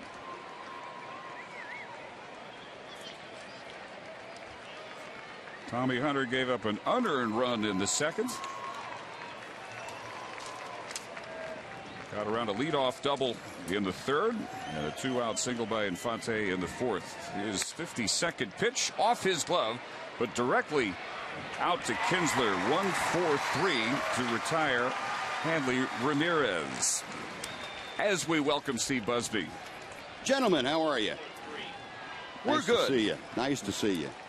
Not sure how Derek Holland feels right about now. After I would imagine he felt better before he took the hill tonight, to be quite honest. That's not the face of a happy man right there. Can you narrow down what it was, or was just a little bit of everything just was not right for him tonight? Yeah, it's too easy, I think, to say no command, because that doesn't sum it up. Let me put it this way. When you throw out your first 30 pitches, you throw 26 fastballs, 3 changeups, and 1 curveball. That's not going to get you out of any kind of a rut that you find yourself in. You got to mix things up a little bit more than that to see if you can find a consistent release point. And, you know, Florida, I don't care how many difficulties they've had offensively. If you don't have command of a fastball and you're trying to throw fastballs in the middle of the strike zone just so you can get a strike, these guys aren't going to miss it. Logan Morrison pops that out to shallow center field, and Gentry has out number 2. I guess, Buzz, that outing by Derek just emphasizes how important it is to, as they say, cliche, throw strike 1 and get ahead in the count. Yeah, you can't have a better example of what happens, the bad things that happen when you don't do that. Yeah, you know, I'm not one that says strike 1 is important on the first pitch. It's my belief, and I'm in a minority, I think, as far as this goes. But one of the first 2 pitches to me needs to be a strike, and 2 of the first 3 pitches need to be a strike. Sure, yeah, whatever order. Yeah, exactly. Exactly. This thing about having to throw your first pitch for a strike all the time, I think is a little dangerous because guys look for it. But what it does to you mentally, if you don't throw the first pitch for a strike, then you're in a hole mentally. Yeah. And you figure you got to climb out. And I don't think 1-0 is a hole. Well, he threw only 2 first pitch strikes to the 8 batters he faced. Yeah, it just wasn't. You know, his 3rd or 4th inning, whichever he had the most trouble with lately, came in the first tonight. And again, Derek wasn't able to put the brakes on a big inning. It looked to me like in the first inning, the hitters were taking a pitch anyway. Yeah, I think you're right. And again, it doesn't mean that you have to throw strike 1, but boy, when it's 2-0 consistently, that's, you know, you're asking for trouble. Yep. 2-0, 3-1, 3-2. Tommy Hunter a strike away from his first 1-2-3 inning, and there it is. Strikeout of Stanton. And we head to the bottom of the 5th. Just 11 pitches required there for Tommy. More with Steve Busby when we come back.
Once again at 7:05, the first 10,000 kids 13 and under will receive a white Ian Kinsler jersey. Compliments of Dr. Pepper and Tom Thumb. Get your tickets today at TexasRangers.com or by calling 972-RANGERS. Good seats left for that one, as well as for the 4th of July Monday night at 7 against the Baltimore Orioles. Steve Cishek retired Gentry and Kinsler on strikes after the Rangers had chased Brad Hand with a couple of walks in the 4th inning.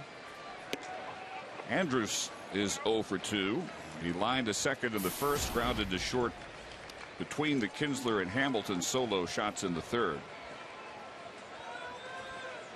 Cishek on after the starter Hand lasted 3 1/3. 2 runs, 4 hits, walked 3, and did not strike out a batter at his 4th career start. And the story for the Rangers after that 5-run first has been the work of Tommy Hunter, who has now gone to 4 1/3 and allowed only 1 unearned run. Because he came out throwing 96 miles an hour and quickly seemed to move back into starter mode. Yeah, you're right. Toughest job on a pitching staff, I think, is to be a long reliever, and you're always brought into a game when things are not going well for your club early in the game, and you're asked to put the brakes on it right there. And Tommy's done a great job with it tonight.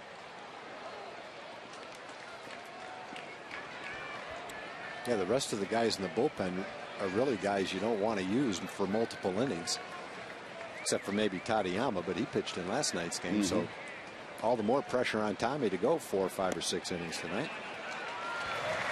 Well, was able to check his swing, get a leadoff walk. Well, that's a good job for a leadoff hitter in an inning. He's not up there trying to hack away at the 3-1 pitch, ahead in the count, going to get a fastball, worrying about yourself. He's up there trying to get on base for the team, so he's taken all the way on the 3-1 pitch and worked the walk. Well, the Marlins not able yet to retire Josh Hamilton. 2-out single in the 1st, 2-out solo homer in the 3rd, his 9th of the year. Now 7 games against Marlins pitching. He is 14 for 26 with 2 home runs.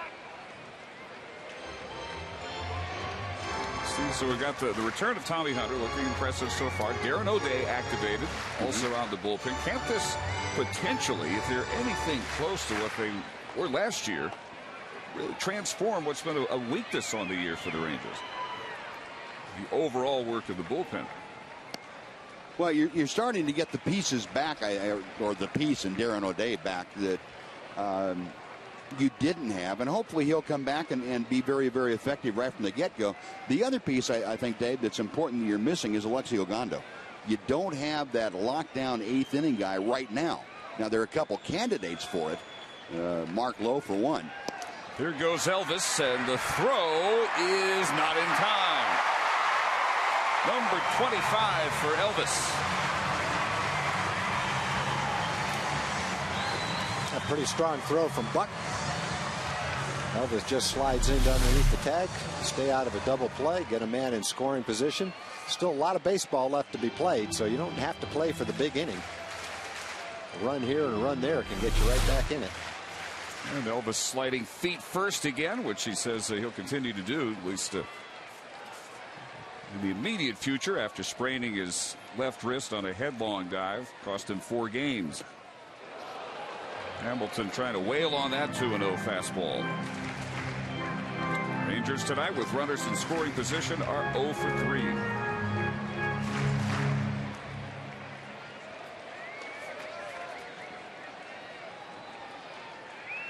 Four-run game, bottom of the 5th. Every opportunity big.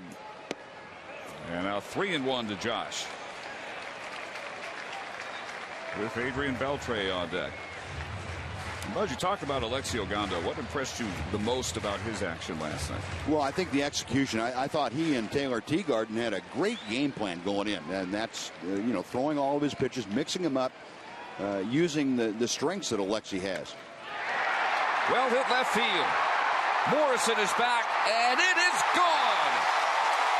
A 2-run blast for Josh Hamilton, his second straight home run, and this is a ball game now.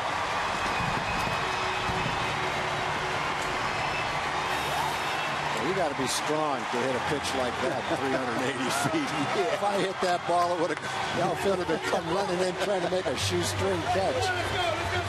He just reaches out and flicks this thing the opposite way about 380 feet. And he's just trying to slap a ball into left field for a base hit. Goes all the way out of the ballpark. You just slap it into the first row out there. That's something. Jack McKeon himself, rather than his pitching coach Randy St. Clair, out to deliver this message to Cishek. This is pretty much what we were talking about earlier, Buzz. If you're Cishek in this game, you've got a 4-run lead. He walks Andrus. Yeah. Then he gets behind 3-1. He's got to throw a fastball, and bang! Before you know it, there's 2 runs. That's right.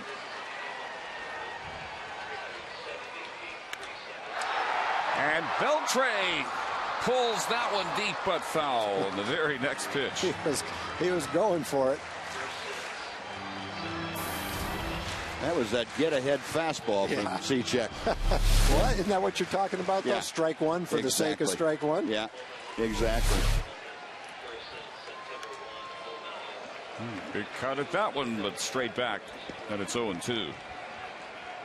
Impressed by a 93 from his arm angle? I'm not, but the hitters are. I think they're less and less impressed as this game's going on. Yeah, that's along with that breaking ball he has, it's 81, 82, something like that.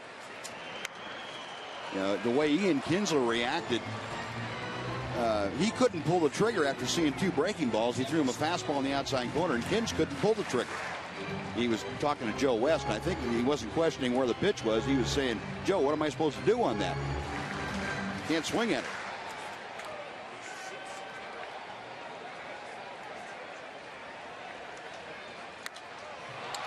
Got under that one, and this will reach the seats. Right now, he might not be able to throw Beltre a pitch that he won't swing at. He's in the Vladimir Guerrero mode right now. He better not throw him a strike, though. Not one down anyway in the middle of the plate.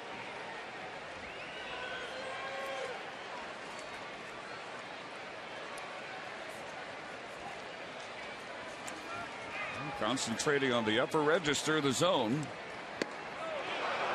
And he gets him climbing the ladder even further. Now, let's go to our Fox Sports Southwest studios for McDonald's Dollar Drink Game Break.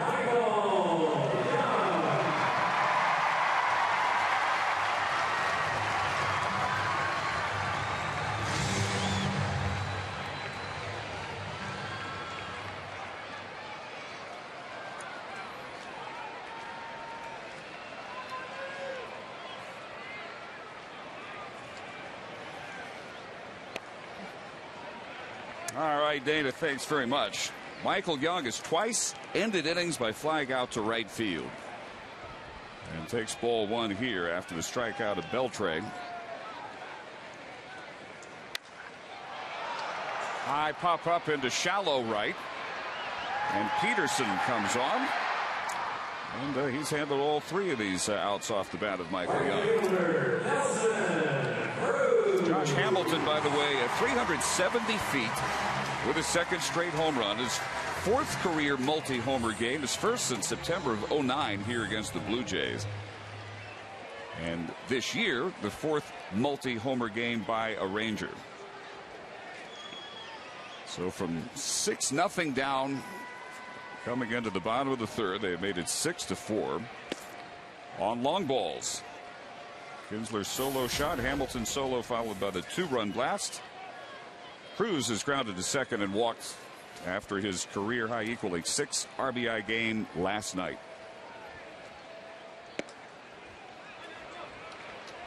And 0-2.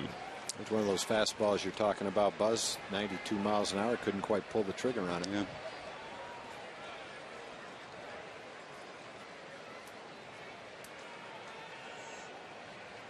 Marlins now out hitting the Rangers by only 1, 6-5.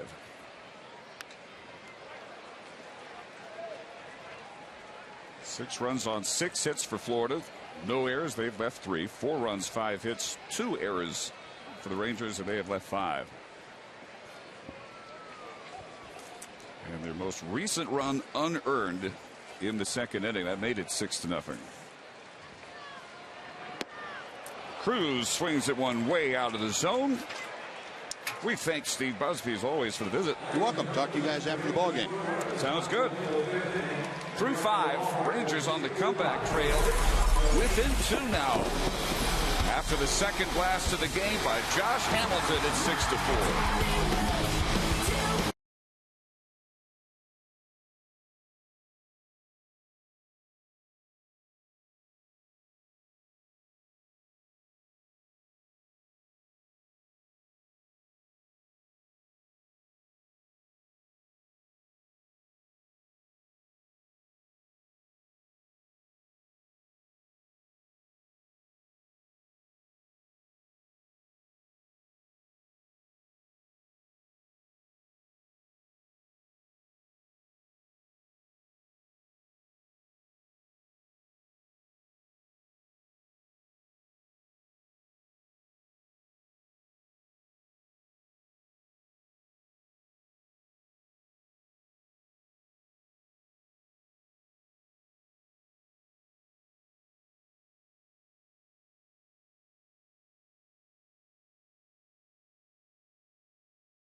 In this game long enough for the bats to wake up, and it's now 6-4 into the 6th inning. He came on in the 1st to get the last out and has allowed only 1 unearned run on 2 base hits.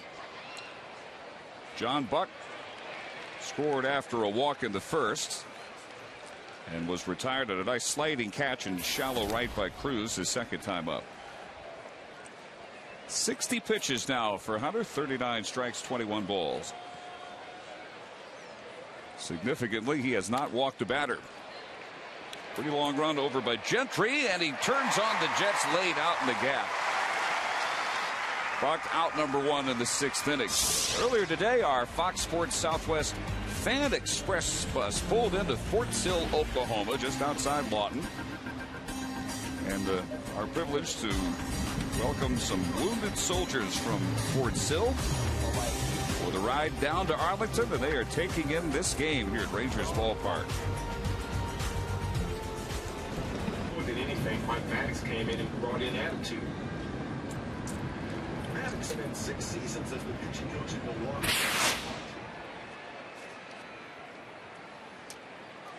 Wes Helms, RBI double to cap their 1st.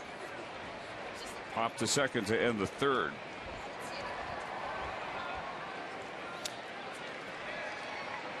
The Warrior Transition Unit from Fort Sill, they provide command and control, primary care, and case management for warriors in transition to establish conditions for healing and promote the timely return to the force or transition to continue serving the nation as a veteran in their community. That is the good work provided up at Fort Sill, Oklahoma.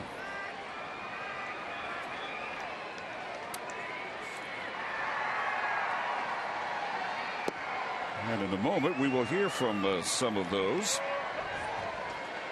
We'll visit with Jim Knox after Hunter deals with Helms here.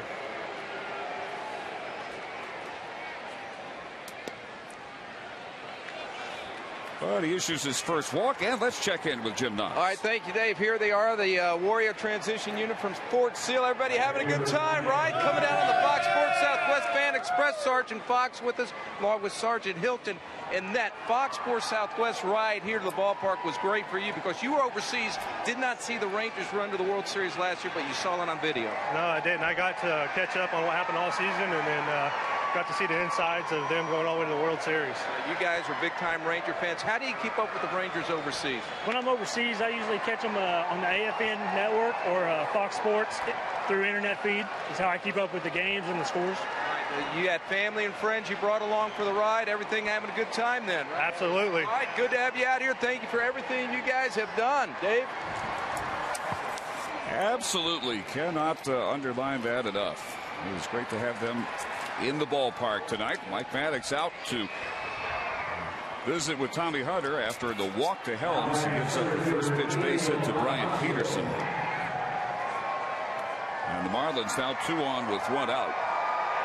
As we look out to the Ranger bullpen and see Darren O'Day begin to loosen. Mike Hunter just back on the active roster. Here's our Brown hand center great hands for tonight. And this on the at bat by Bonifacio in the 4th inning. Tommy Hunter handles it by himself. Well, I think he's proved on that play that he's got agility and that his groin injury is a thing of the past. He had to sprint over there to first base quickly to do that. If the groin was bothering him, he would have felt it after that play.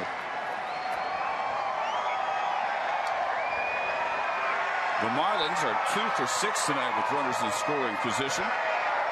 Here is Bonifacio. Walk to lead off the game. Reached on a bunt throwing error by Torrealba in the second. Stole second. Took third on another throwing error by Yorvit. Scored on a sac fly by Gabby Sanchez. That's the most recent Florida run back in the second. Off of Hunter. Right to Moreland, and he can't win that race against one of the fastest men in baseball. They are loaded with 1 out. That goes as an infield hit for Bonifacio.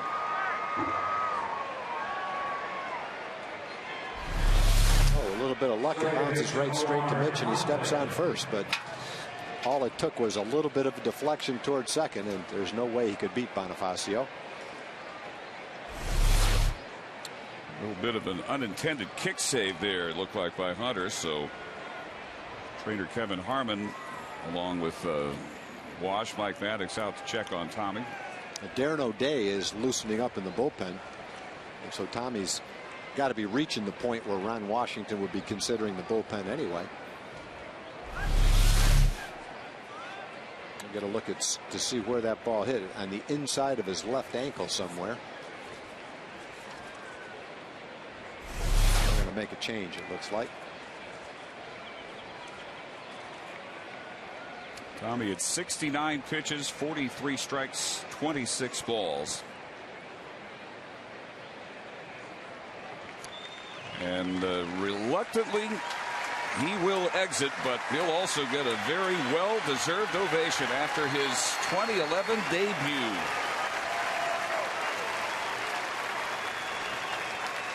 He has kept the Rangers in this game into the 6th to get it to O'Day.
Major League Baseball Advanced Media, the McCormick Foundation, and the Entertainment Industry Foundation to address the mental health needs of returning veterans.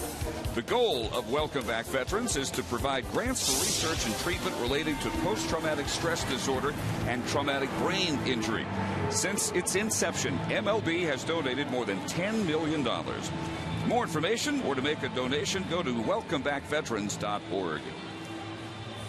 Welcome back a veteran relief pitcher right here in Darren O'Day, just activated before the game. Michael Kirkman optioned to AAA Round Rock. Well, tough spot for Darren. Love to get that ground ball, turn a double play, and get right back out of this inning. Bases loaded and 1 out. Darren gets as many pitches as he needs with Hunter being removed because of the injury. He had a chance to throw a little bit down in the bullpen, so as a reliever, it won't take him that long to get ready. Darren has been healing hip labrum surgery. He had hoped to come back first day eligible off the DL. That was last Sunday, June 26th. Not quite on that timetable. But the Rangers have been getting more and more favorable reports about his work in the rehab outings at Round Rock. So, like Tommy Hunter, immediately thrown in a situation of dire need after the starter Derek Holland lasted just 2/3 of an inning. Hunter goes 4 2/3. At this point has allowed only 1 unearned run on 4 hits. He struck out 2. His only walk is Wes Helms out at third base. Peterson at second. Bonifacio at first. And here is Omar Infante, 2 for 3, singled and scored in the first. He has since struck out and singled with 2 outs in the fourth.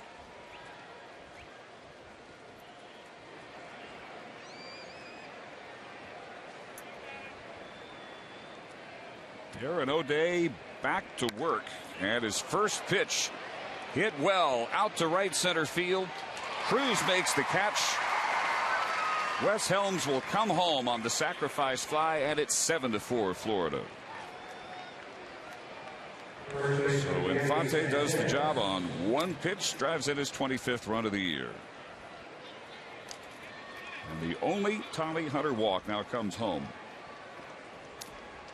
Peterson taking third. And with 2 outs, the batter will be Gabby Sanchez, who has also delivered a sacrifice fly tonight. That was to score Bonifacio in the second. He singled just ahead of the Hanley Ramirez grand slam in the first, and last time up flied to Cruz.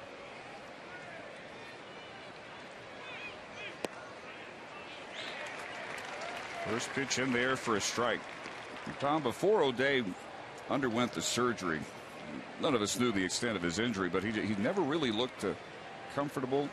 Didn't look like he was able to throw the type pitches that he was so consistent in delivering the last couple of years. Yeah, he's been pitching in a lot of pain, not just this year, but before this year he's having pain too. He's trying to pitch through it. Finally just got to the point where the pain was too much. So the unfortunate part is he had to miss a lot of the season, but the good part is he's feeling 100% healthy now, and now it's just a matter of pitching his way back into midseason form, and with the rehab assignment that he's had, it shouldn't take him long to do that. Darren last year in 72 appearances was 6-2 with a .203 earned run average. First full season with the Rangers. Through it, he might have had him. Yeah. The play actually worked. Hey, look to Peterson at third, and Bonifacio is sneaking almost too far off of first. With an 0-2 count on Gabby Sanchez. And takes care of him with the high fastball. Marlins get a run on 2 base hits. They leave 2 to the bottom of the 6th. It's 7-4.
to you by Sonic Drive-In. Tonight's jackpot worth $2,700 plus dinner for two at a Sonic Drive-In. And tonight the Rangers are hitting for Sharon Von Schriltz from Moore, Oklahoma. If a Ranger hits a grand slam during this inning, Sharon Von Schriltz from Moore, Oklahoma will win $25,000. You can register at any North Texas Sonic restaurant. Tom, I'm still waiting for my first Sonic Slam. Well, I hope you get it right this inning. Couldn't come at a more opportune time, that's for sure. That jackpot is way up there. Mitch Moreland is grounded to second and flied to left tonight. 0 for 6 in the series. Both balls hit hard, too. Hard ground ball, hard line drive.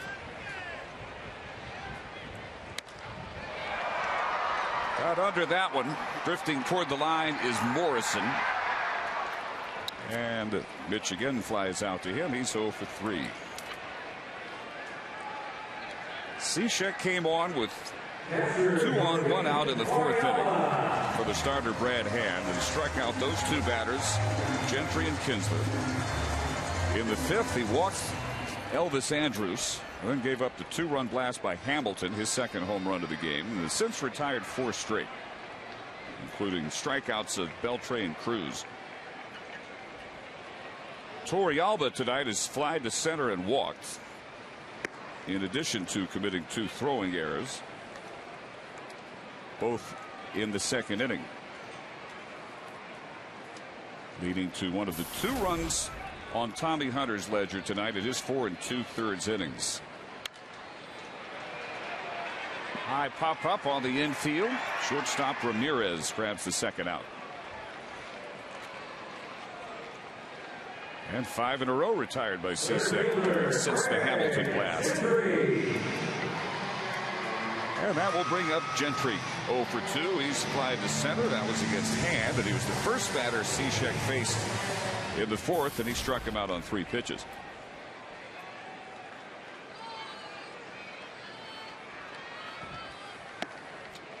Craig got into the game as a late replacement last night. Got a hit, scored a run.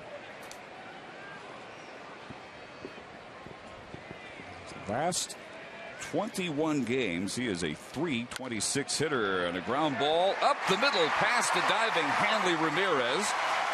Gentry with a 2-out single.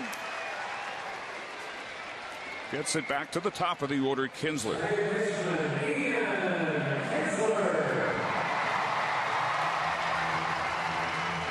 Craig's had a couple of good at-bats. He had long fly ball in the 3rd inning all the way to the warning track in dead center field. Threat to steal a base right here. He has not been thrown out. He is 9 for 9 this year on the base paths. And there he goes. The throw is late. Make it 10 for 10 for Gentry. Well, all it takes is a single to get that run back that the Marlins scored in the top of the 6th inning.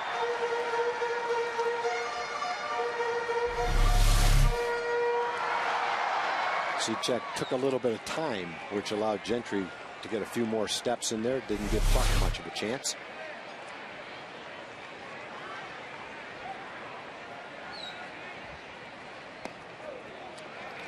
1-1 to Kinsler. So Craig Gentry safe at second, safe and secure.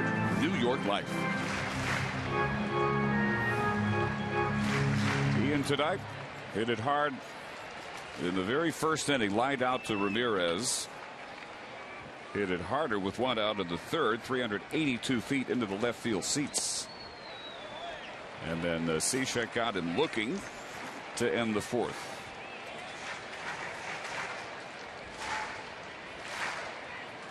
Ian Kinsler, 4 of his 12 home runs on the year this week.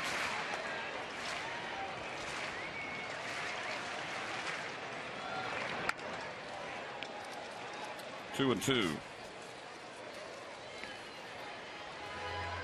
Rangers down 6-0 into the bottom of the 3rd. And Ian's home run started their comeback.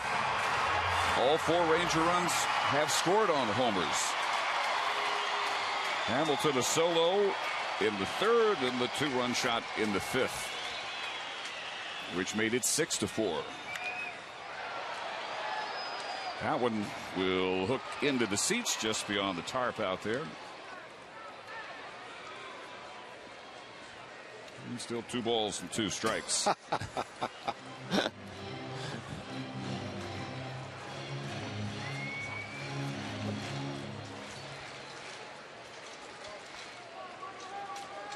Steve Cishek up for just 3 outings last year, his first dose of Major League Baseball.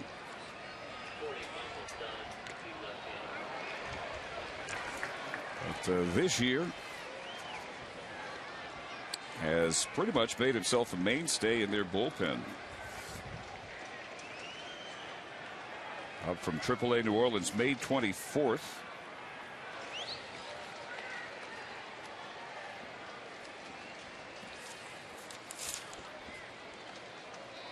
A 1.56 ERA and 12 outings coming into tonight. Very close to a call. Strike 3 there to Ian. A little bit high, and it's 3-2. So close. Probably could have been call strike 3. Marlins now double-barreled action in their bullpen with left-hander Mike Dunn, right-hander Bert Badenhop, who we saw last night.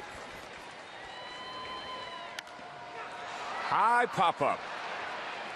Barely out in left field. Ramirez can't make the catch, and a run scores. Wow. You don't plan for that to happen. Not in the big leagues.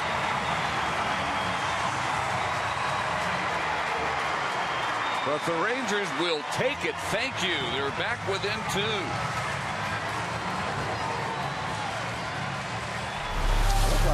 Just a routine play. You put your head down and assume that that's an out. Ramirez gets turned around and looked like he was fighting the sun, the wind, and everything on a fairly routine night. Don't know if the wind affected the ball at all, but he's underneath it, just doesn't catch it. And again, the wind tonight is in from left. It's not the usual jet stream from right center field.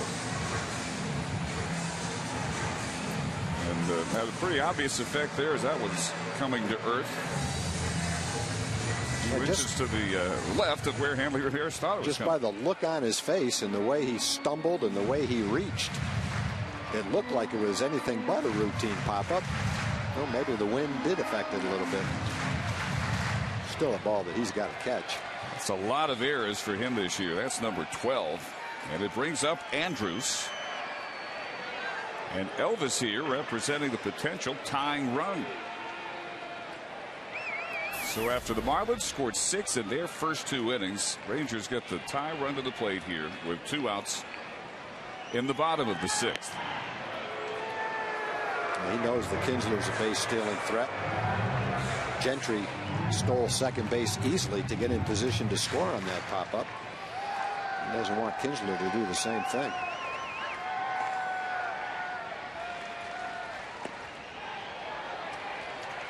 Ball 1 to Elvis. Led off the 5th with a walk, stole his 25th base, and then scored on the second Hamilton home run.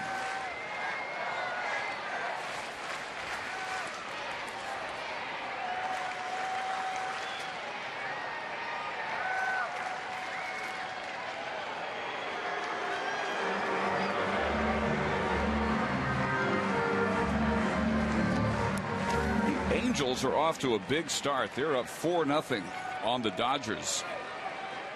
Still batting bottom of the 4th in Anaheim. 2 back of the Rangers. Right under Elvis's chin. After just a little bit of a bluff by Kinsler at first, it's 2-0.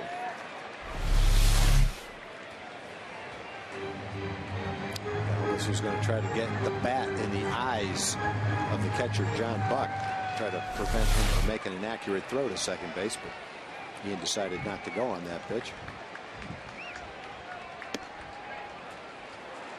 That's in there. Now make it 6-0 Angels. 3 in the 3rd, 3 more in the 4th. Jared Weaver on the mound. Dodgers now batting top of the 5th at Angel Stadium.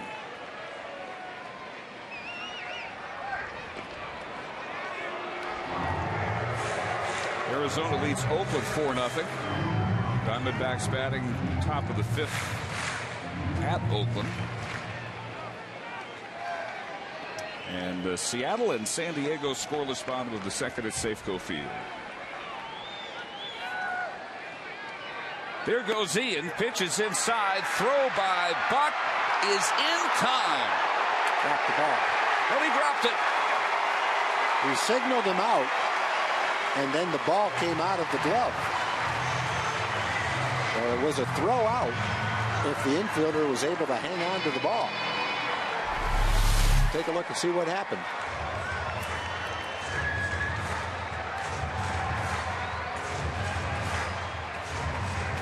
I don't know if he ever had control of the ball. Pitcher thought he was out. A great angle there. Boy, you are right on top of the play, and he never did have control. Never. Ball was never in the glove. The ball bounced, was never in the glove. Technically, never should have been called out. So the stolen base, number 16 now on the year for Kinsler. He's been caught only twice. In there at the knees, and it's 3-2. Okay, no problem. Slap one to the outfield and make it a one-run game.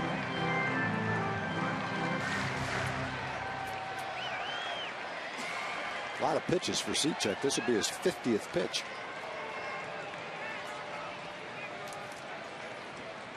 Probably hasn't had many games this year where he's thrown 50 pitches in a relief appearance. And the 20th pitch of the inning. Just enough to stay alive at 3-2. Hamilton's on deck, and they've got a lefty in the bullpen that's had pretty good success this year. Michael Dunn.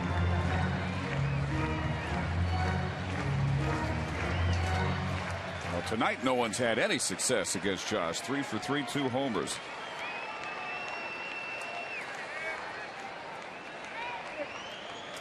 Elvis would love to keep this inning going with the 3-2 pitch. 2 outs. Kinsler at second.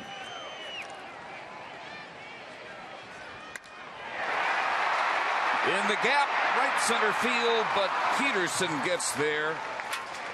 And the Rangers settle for a run on a hit, an error, 2 steals, a man left. It's a 2-run game headed to the 7th.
Your Texas Ford dealers. Check out the Ford F-150 and drive one. Ford is the best in Texas. And by Southwest Airlines, new Rapid Rewards, unlimited reward seats, and no blackout dates. Dave Barnett with Tom Grieve. We get to the 7th inning, and a ball game has appeared from the ashes of a 6-0 Marlin lead into the bottom of the 3rd inning. The Rangers have scored 5 of the last 6 runs put on the board. It's a 7-5 game for Darren O'Day, who came on to get the last 2 outs of the 6th. But the first was on a sacrifice fly by Infante to bring home Wes Helms. Tommy Hunter went 4 2/3 in relief of Derek Holland, who lasted just 2/3 of an inning, gave up 5 first inning runs, 4 on the Hanley Ramirez grand slam, and Hunter in his 4 2/3, 2 runs, 1 of which was unearned on 4 hits, struck out 2 and walked 1. And Ramirez will lead off the Marlins 7th. Since that slam, he's popped to second, grounded into a 1-4-3, first out of the 5th. First ball hitting here. He pops one back out of play.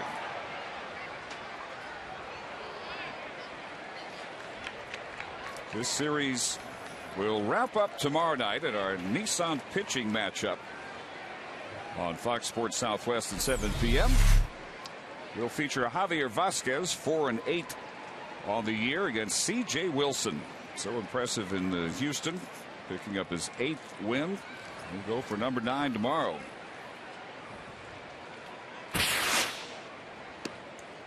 That'll wrap up the series, and then for the 4th of July, the Baltimore Orioles in for the first of 3 at 7 o'clock.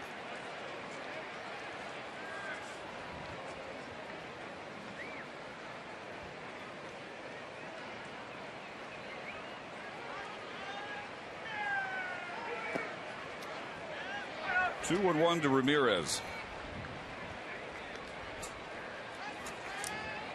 Jared O'Day reinstated from the 60-day disabled list just before today's game. Michael Kirkman optioned to AAA Round Rock. Jared made 6 rehab appearances, both with Frisco and Round Rock. Went 1-0 with a 3.68 ERA in 7 1/3 innings. Walked only 1, struck out 13 of the 29 batters he faced. Gave up a couple of home runs. He last worked Thursday against Nashville, 2 innings, 3 hits, 2 runs, a home run, no walks, struck out 5 through 39 pitches in that game. This is 9th pitch. And it's in there to fill the count.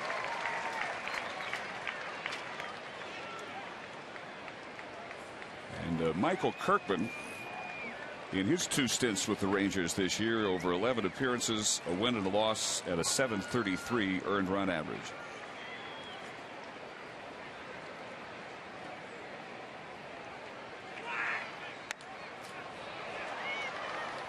Kirkman's last couple of outings did not go well. 7 runs, 6 earned in 5 1/3. Well, one thing that Michael has shown is that he's definitely got the stuff to pitch in the big leagues. He's got a good breaking ball. He was throwing hard in relief. Fastball 92 to 94. The one thing Michael needs to refine and work on is the command of the strike zone. When he gets to the point where he can throw more strikes, got a chance to be very successful. Ramirez sends that one high and deep to left field, and he has a 2-home run game.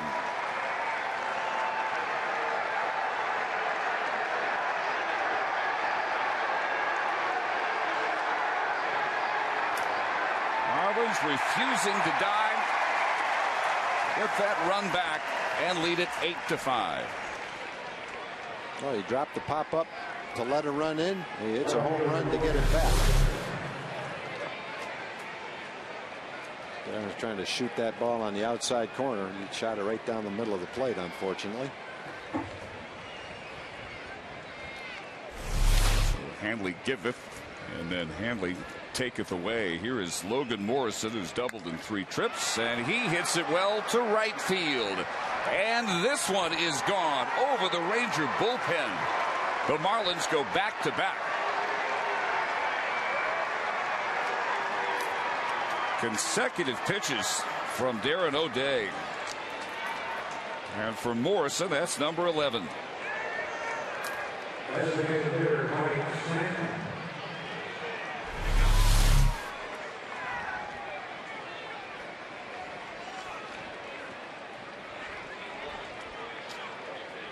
Each team now with 3 home runs in this game.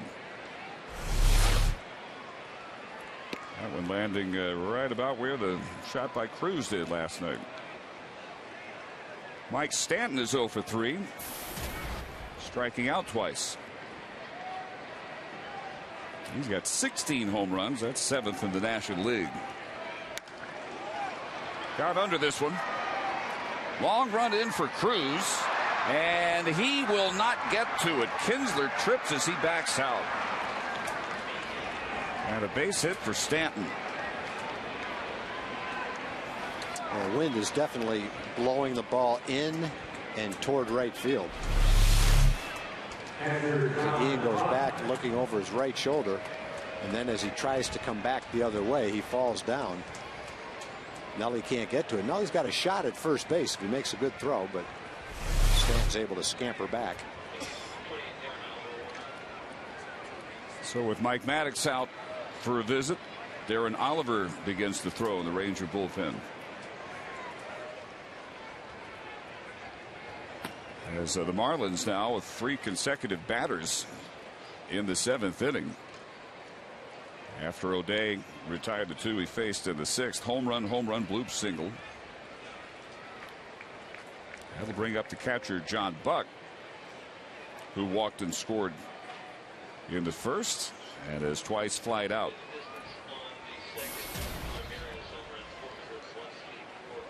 Ramirez on his 2nd home run, 401 feet.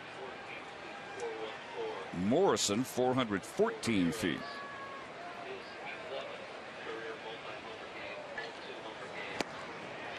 And for Ramirez, his 11th career multi-home run game. They've all been 2 home run games. And his comeback under Jack McKeon continues. Advances in a big way tonight. Last time he went deep twice, last year against Washington.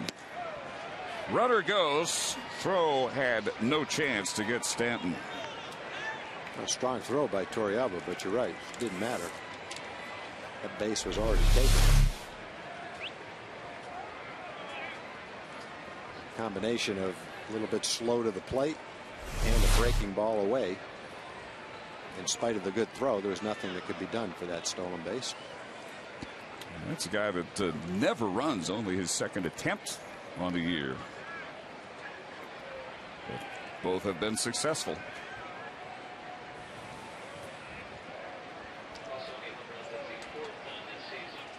So Stanton gets himself into scoring position.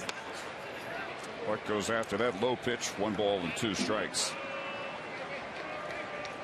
Marlins now 9 runs on 11 hits and error 5 left. For the Rangers, 5 runs on only 6 hits, 2 errors, and they have left 6.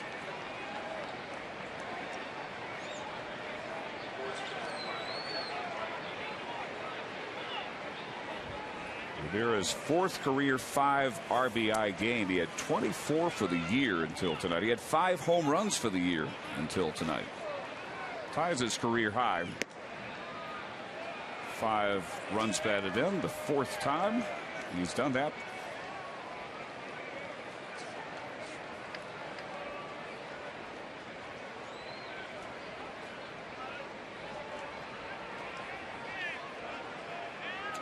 For the Marlins, the 4th time they have gone back-to-back with home runs this year. The last time was June 11th. Buck strikes out for the 1st out of the 7th inning. 2nd strikeout for Darren O'Day. And let's check it again with Emily Jones. Guys, as you well know, Ron Washington with some decisions to make tonight as he fills out his American League All-Star roster. Wash says he is enjoying the process. When you're not behind the scene of this type of game, you really don't understand what goes on, but there's a lot that goes on, and in the process you learn a lot. So, you know, it's been an education for me, and it's been fun at the same time. And one good thing for Wash is that his players aren't putting any pressure on him. They've taken that completely off, so he's not hearing it within the clubhouse as far as guys vying for all-star bids themselves. All right, Emily, thanks. We will find out tomorrow the makeup of the all-star teams.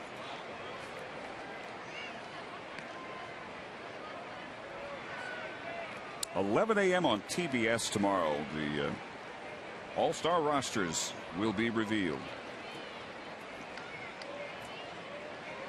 find out if Josh Hamilton withstood the challenge of Jacoby Ellsbury to get his 4th straight start in the outfield for the American League, and who might join him from the Rangers roster. Well, I think it'll be particularly interesting which, if any, pitchers make it, because you got a very strong candidate in C.J. Wilson, and the night last night by Ogando, they bring him back into the picture. Yeah, Ogando's in the top 10 in opponents' batting average, top 10 in ERA. He's won 8 ball games. Fly ball right field for Cruz. Stanton will make third base. He's there with 2 outs. This month, baseball's biggest stars gathering together in the Arizona desert for one spectacular night in the summer's biggest event, as Fox brings you every thrilling moment of the 2011 MLB All-Star Game. Coverage is next Tuesday, July 12th, live from Phoenix, 7 p.m. only on Fox. And don't forget, you can see a special world premiere sneak preview of the upcoming Fox show, The X Factor, during the broadcast. Oh, that is the final out that will be recorded tonight by Darren O'Day in his first outing off the 68-day disabled list. Darren Oliver coming on to try and get the last out of the 7th.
Section, Jim Knox. All right, thank you very much, Dave. Another with a special guest. I have him with Sergeant Weaver. He's been serving the armed forces for 36 years, going on 37. As we approach Independence Day, what does this mean to you? I just love the fact that I'm able, at my age, to have served, even though I've been injured. Yeah, I'm on my way out, but I'm just glad that I could serve to prove, even to the younger folks, it can be done. Anybody can do this if they have the desire. There we go. We appreciate everything you do as our salute to heroes continue. Dave? Thank you. Well, he really said it all in just a few words, didn't he? That's a proud man right there. Darren Oliver on to face the left-handed hitting Brian Peterson. 1 for 3. All against Tommy Hunter. He was the first batter Tommy faced in the first inning, and he flied to center to end that 5-run Florida first. And Darren Oliver has become a very consistent force out of the bullpen. 3 scoreless innings, last 4 outings, 1 unearned run over his last 8. And his ERA down from 3.09 to 2.40. Little squibber handled by Adrian Beltre, and it takes Darren just 2 pitches to get out number 3. A 2-run Marlins 7th, homers by Ramirez and Morrison.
Captain Megan Plumley here in Afghanistan. I want to say hi to my friends and family back home in Burnett, Texas. Go Rangers! All right, we're ready for the bottom of the 7th inning. And left-hander Mike Dunn takes over as the 3rd Florida pitcher of the night. He follows Steve Cishek's 2 2/3 innings, allowing 3 runs on 2 hits, struck out 4, walked 1. Well, Dunn's got some pretty good numbers. 37 innings, 46 strikeouts. He's given up some home runs and he's walked a few too many. But he's got an opponent's batting average of 188.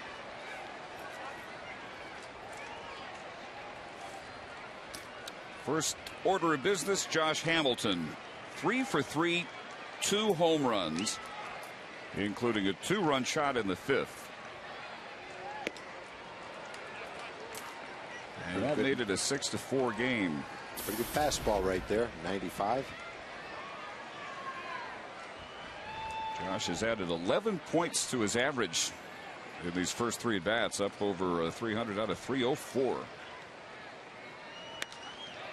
Homers 9 and 10. 3 runs batted in. Up now to 40 for the year. Dunn is one of the players that the Marlins got when they traded Dan Uggla to the Braves. They also got Omar Infante in that trade.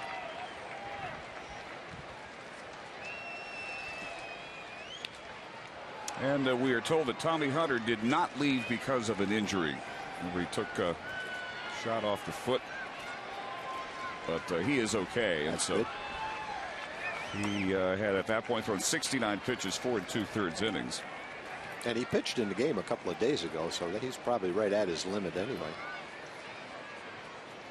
That's a good thing Tommy was able to have 70 pitches in him and go 4+ innings today. Hamilton sends that one high, not all that deep to left, and Logan Morrison comes back a few steps. Baseball fans, Chevy, a proud sponsor of youth baseball leagues in your community. If you'd like to learn more about Chevy youth baseball programs, go to youthsportswired.com. So the crowd at 29,728 in the ballpark tonight.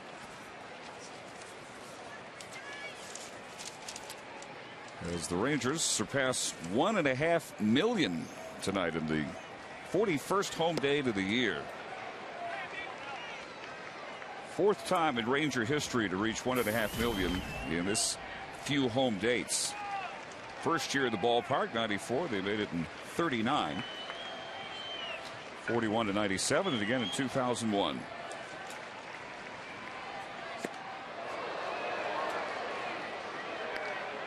One and one to Beltre. He single walked and struck out.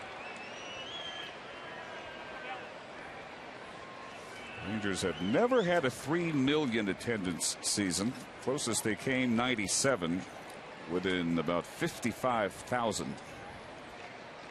And a makeup game robbed Rangers of a home date that year. I'd have a shot at it the first year if the season wasn't canceled. Should have a good shot at it this year too. Big jump in the first half attendance on the heels of the World Series appearance, as you would expect. And heading into the second half with his close race in the West. Helms, a nice backhand stop, and he bounces the throw across the diamond to Gabby Sanchez. Out number 2 in the Rangers 7th. Good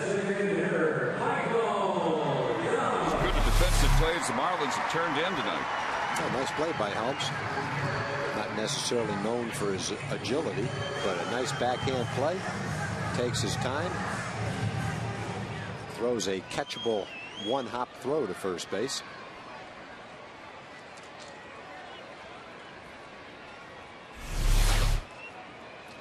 So Mike Dunn gets the first 2 Rangers he faces, Hamilton and Beltre. Now Michael Young 0 for 3, all fly balls to right field.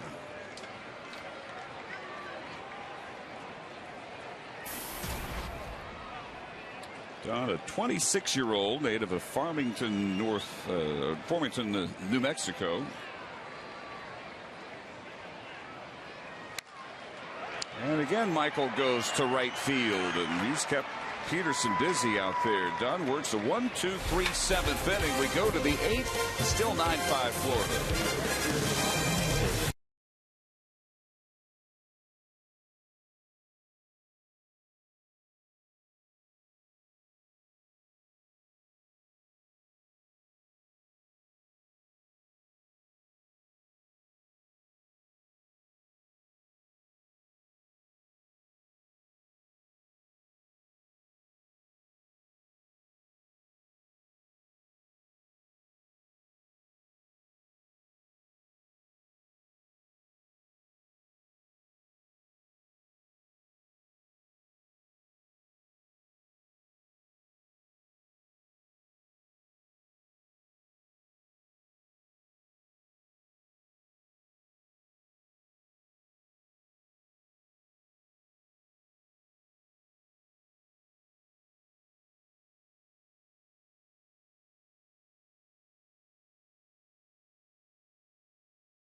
At bat 11 app for your iPhone, iPad, Android, or BlackBerry. Get live audio, pitch-by-pitch tracking, video highlights, and more by texting @BAT to 31826 or visit TexasRangers.com for details. Darren Oliver got the 3rd out of the 7th on just 2 pitches and now works to the top of the order. Emilio Bonifacio, who has been a real thorn tonight, chops this one right to Elvis Andrus. Trying to get rid of the throw quickly against Bonifacio, who was retired for just the 2nd time. He scored twice. Used on a walk, stolen a base, and on an infield hit. So 2 ground ball outs now turned in by Oliver, the 4th Ranger pitcher of the night.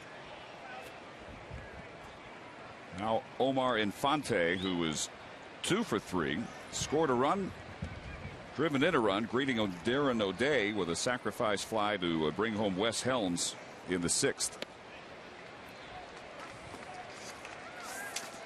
That made it 7-4. Rangers got a run back, an unearned run on the Ramirez drop pop in the bottom of the 6th. But Florida right back with 2 more in the 7th on the back-to-back homers by Ramirez, his 2nd of the game, and Morrison.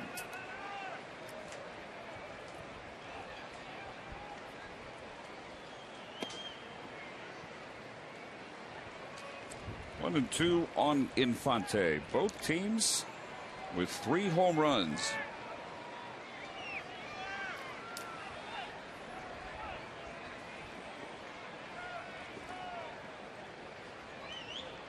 He swung at that pitch, almost hit him. That's what Lance Barrett says. Threw that hard breaking ball down and in. Infante couldn't hold up. Yeah, it almost hit him in the foot. Or you could pull a quad that way. That wasn't comfortable. Lance Barrett's all over it at first base. So 2 outs. And here's Gabby Sanchez. Singled in the 1st. Drove in a run on a sac fly in the 2nd. He has also flied out and struck out.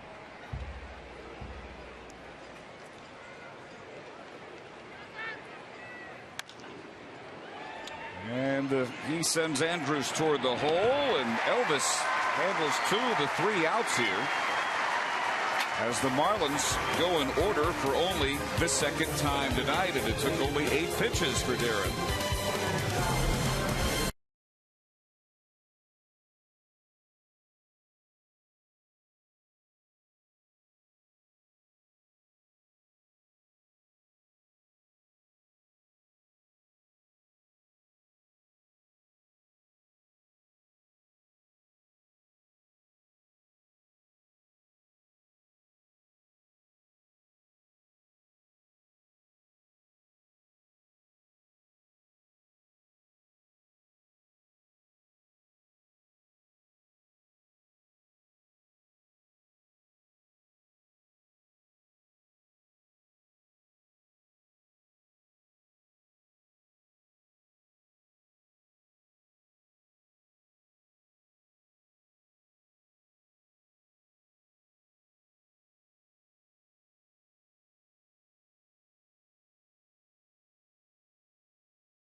Hi, this is Matt Harrison of the Texas Rangers, and we'd like to remember all the wounded ones that were in combat and all the families that have lost loved ones. And we'd like to remember all the families in this 4th of July weekend. And we second those emotions from Matt Harrison here. And we reached the bottom of the 8th inning. 4th Marlin pitcher of the night, strikeout specialist Edward Mujica, who came over after last year from the San Diego Padres, Cameron Maben trade. Mujica last year, a strikeout specialist. And Ramirez throws out Cruz on 1 pitch. Mujica last year led all major league relievers with a strikeout to walk ratio of 12. Best ratio in National League history and the 5th best in Major League history. He struck out 72, walked only 6 in 69 2/3 innings in his second year with San Diego. Originally up in 06 with the Indians. 1 gone in the Ranger 8th. Now Moreland 0 for 3. 0 for 7 so far in the series.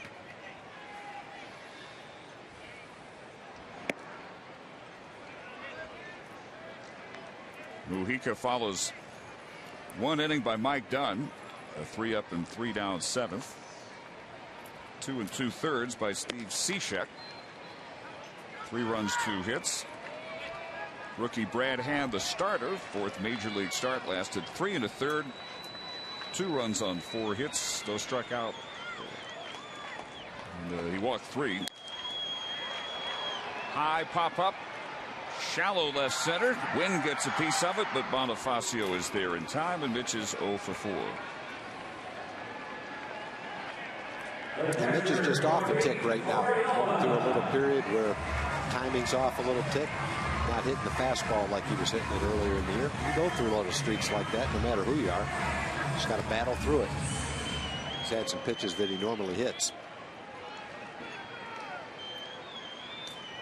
Rovi Torrealba tonight, 0 for 2, a walk, 2 throwing errors. Yeah, at the same time, you have a game like this if you're Mitch and you're 0 for 4, but he hit 2 balls hard. Hit a hard shot to second base, line drive to left field. Balls that are hit well enough to be base hits, and if they both fall in for hits, you're 2 for 4 and feeling good. Instead, you're 0 for 4. Not feeling so well after a game.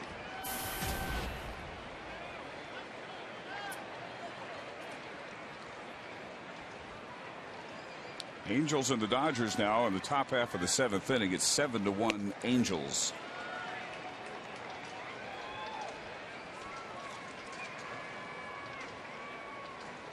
Dodgers have only 3 hits off of Jared Weaver tonight. Vernon Wells has hit his 11th home run.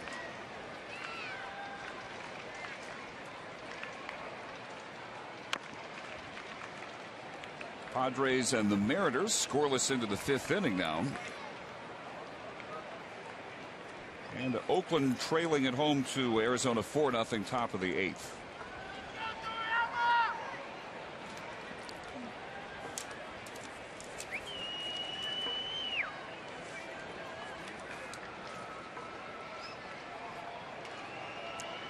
Saunders shutting out the A's through 7 on 7 hits for the Diamondbacks. And so 2-2 to Torrealba. Gentry would be next. We were talking earlier about early candidates for managers of the year. And we were talking about Clint Hurdle in Pittsburgh. And he's a legitimate candidate, obviously, but Kirk Gibson's got to be a candidate in Arizona as well. Really turned around the fortunes of the Diamondbacks. And Manny Acta's got the Cleveland Indians in first place, so a lot of candidates for that award midway through the season. Yeah, Arizona just 3 back of the Giants. And that Cleveland team, of course, had the great start, then came back to the pack. Detroit passed them, and the Indians have now passed Detroit again. Yeah, the team to watch in the Central is the White Sox.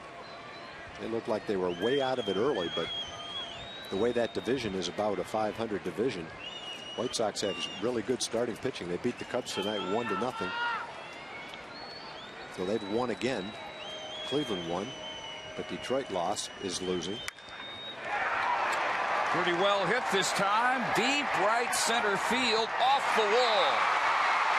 Torrealba is headed for 3. Here's the throw, not in time. A 2-run triple.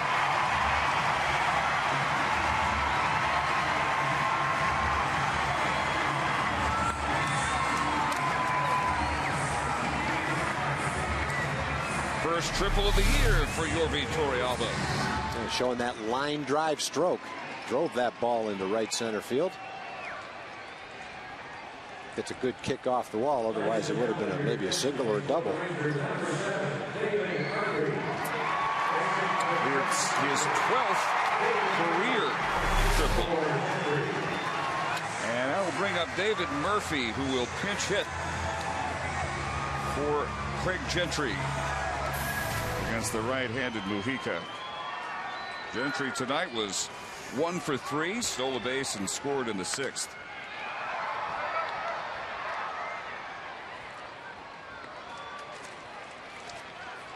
Murphy steps up, hitting .234. 4 home runs, 15 runs batted in.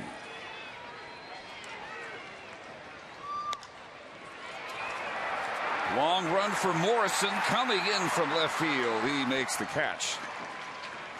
And Mujica works around the Torrealba triple. We go to the 9th. It's still 9-5 Marlins.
Southwest Airlines. New Rapid Rewards, unlimited reward seats, and no blackout dates. And by your Texas Ford dealers. Check out the Ford F-150 and drive one. Ford is the best in Texas. On for the ninth inning is Arthur Rhodes, fifth Ranger pitcher of this game. He follows the spotless inning and a third by Darren Oliver, retired all 4 batters, including a strikeout. Yeah, Darren threw the ball well. There are not many pitchers that can throw a strike with a breaking ball more consistently than Darren Oliver. He just comes in and does it one time after the other. Left-hand hitter knows what he's going to see from Darren, but it doesn't do him much good. And the last several times out has kind of been the role for Arthur Rhodes. Coming in late in the games in which the Rangers trail big, but he's put together 5 straight scoreless innings over his last 7 appearances. Scored on in only 2 of his last 15 outings.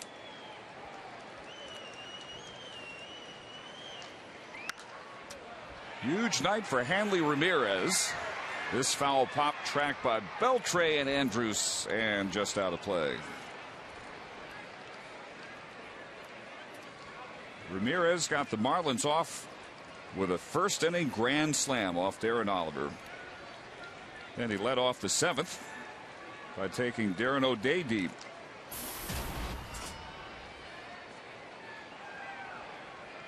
Derek Holland, I should say, the first inning pitcher on the grand slam. Holland lasting just 2/3 of an inning. Tommy Hunter for 4 2/3 in his 2011 debut. 2 runs, one of which was unearned. O'Day for an inning and a third. Gave up homers to Ramirez and Morrison, then Oliver, and now Rhodes. Arthur, this time last year, headed to his first All-Star game in his 20th Major League season. Didn't get into the game out in Anaheim, but was honored for what became a terrific second year for Rhodes with the Cincinnati Reds. No, it's a pretty nice honor after 20 years to finally make it to the All-Star game. Had some good years along the way. Nice to be recognized. Pitched in 5 division series, 4 league championship series. Kind of like John Wayne getting the Oscar. Better late than never, yep. Right? Oh, it's a 3-hit night for Hanley Ramirez.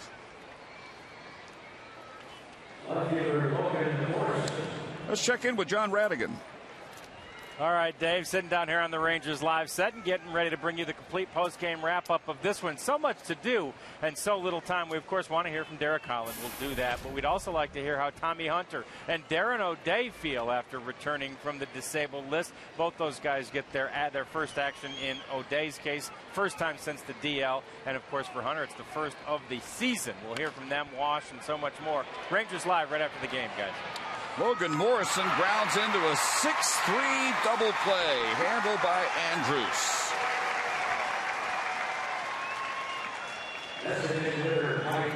Rangers first of the night, 99th of the year.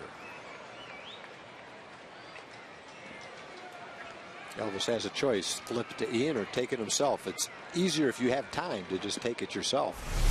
And he decided to do that and just barely got Morrison at first base. Rangers lead all the baseball double plays turn. But 2 more errors tonight. They also lead now with 69 on the year. 1 more than the Cubs.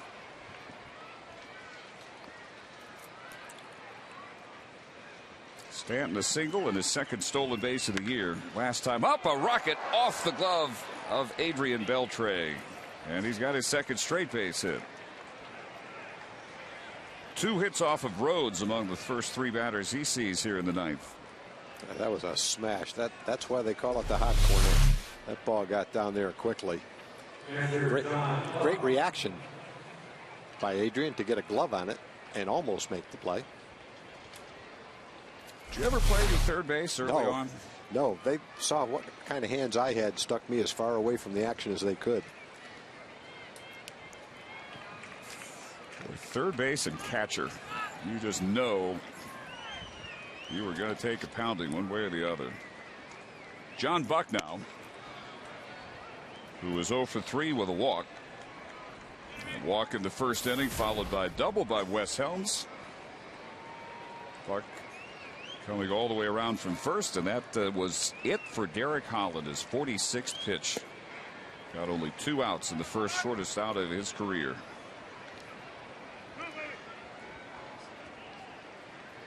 We'll see if anything, if there's any kind of impact on the Rangers rotation. Last night, a strong outing by Alexio Gondo.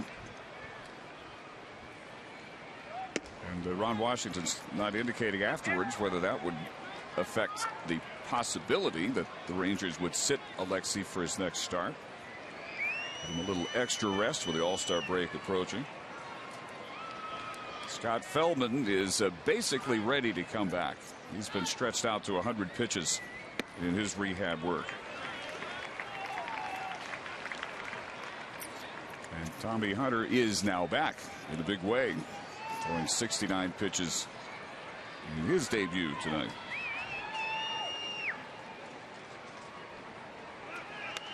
There goes the runner. He'll have to come back as Buck fouls it back.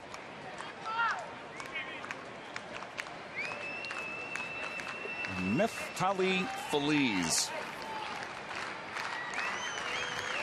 now getting in some tosses out in the Ranger bullpen.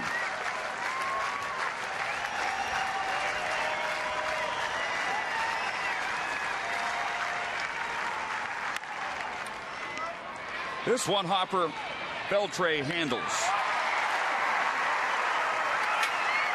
No runs on 2 hits, a man left in the Marlins ninth. Kinsler, Andrews, Hamilton.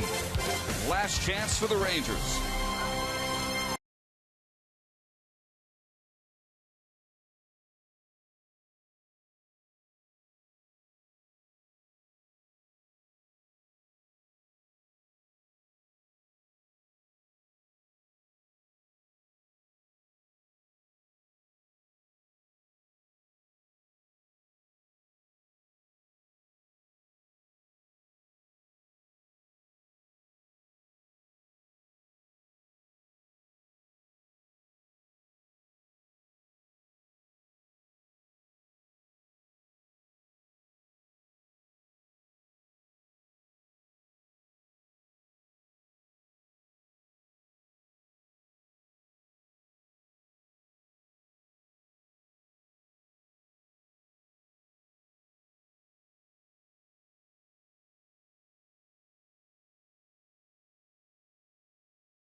Least to keep this one going, and they will face the Marlins closer Leo Nunez.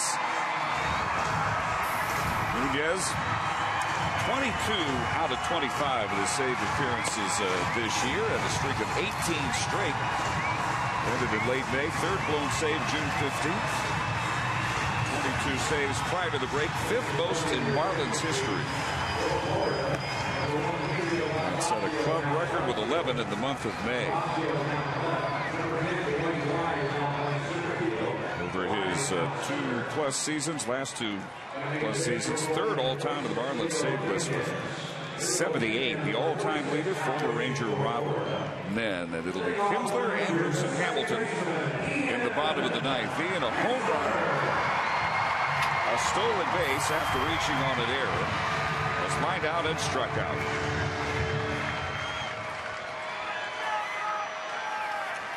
Defensive changes in addition to the new pitcher. Bonifacio moves from center to left. Wayne Wise takes over in center field.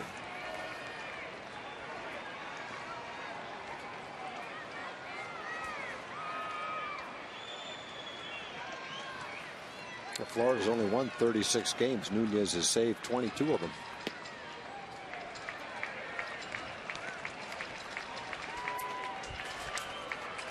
And they were playing well early in the year. They won a lot of one-run games. They were 10 games over 500 the first couple of months of the year. A lot of one-run games, a lot of saves by Nunez. Infante drifting out to short right. One gone to the Ranger ninth. Marlins one time 14-4 in one-run games. And then lost 14 straight one-run games, the longest such streak since the Tigers in 1958. Basically the story of their downfall in the month of June when they went just 5-23.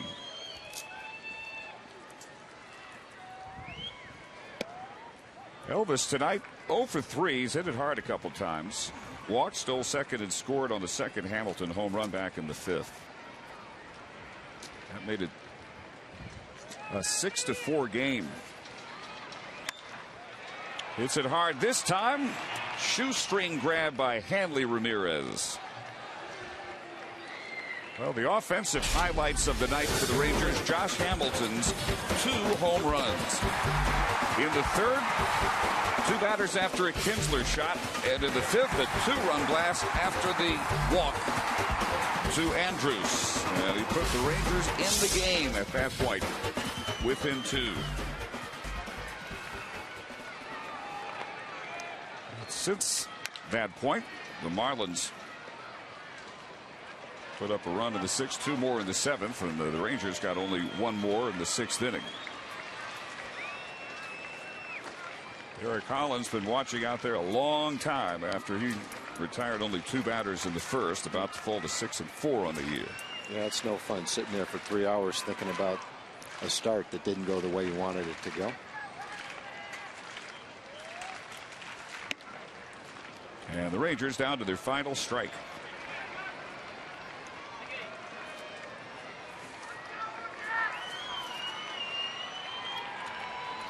Rubber game of the series tomorrow again at 7 here on Fox Sports Southwest. C.J. Wilson against Javier Vasquez.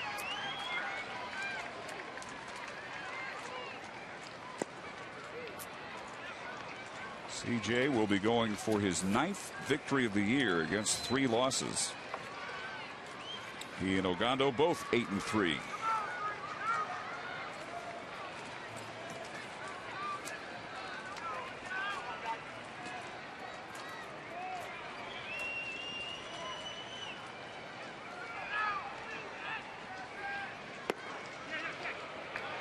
A little bit low on the appeal. Angel Campos agrees. Hamilton didn't go around 2-2.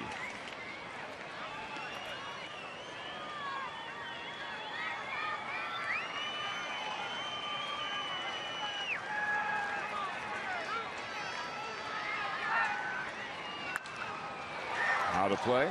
C.J. Wilson, by the way, the Rangers player of the month for June. He went 3-0 with a .272 earned run average in 5 starts.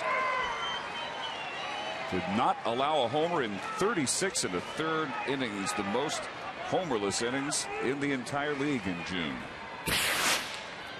Only Cliff Lee had more, 42 homerless innings.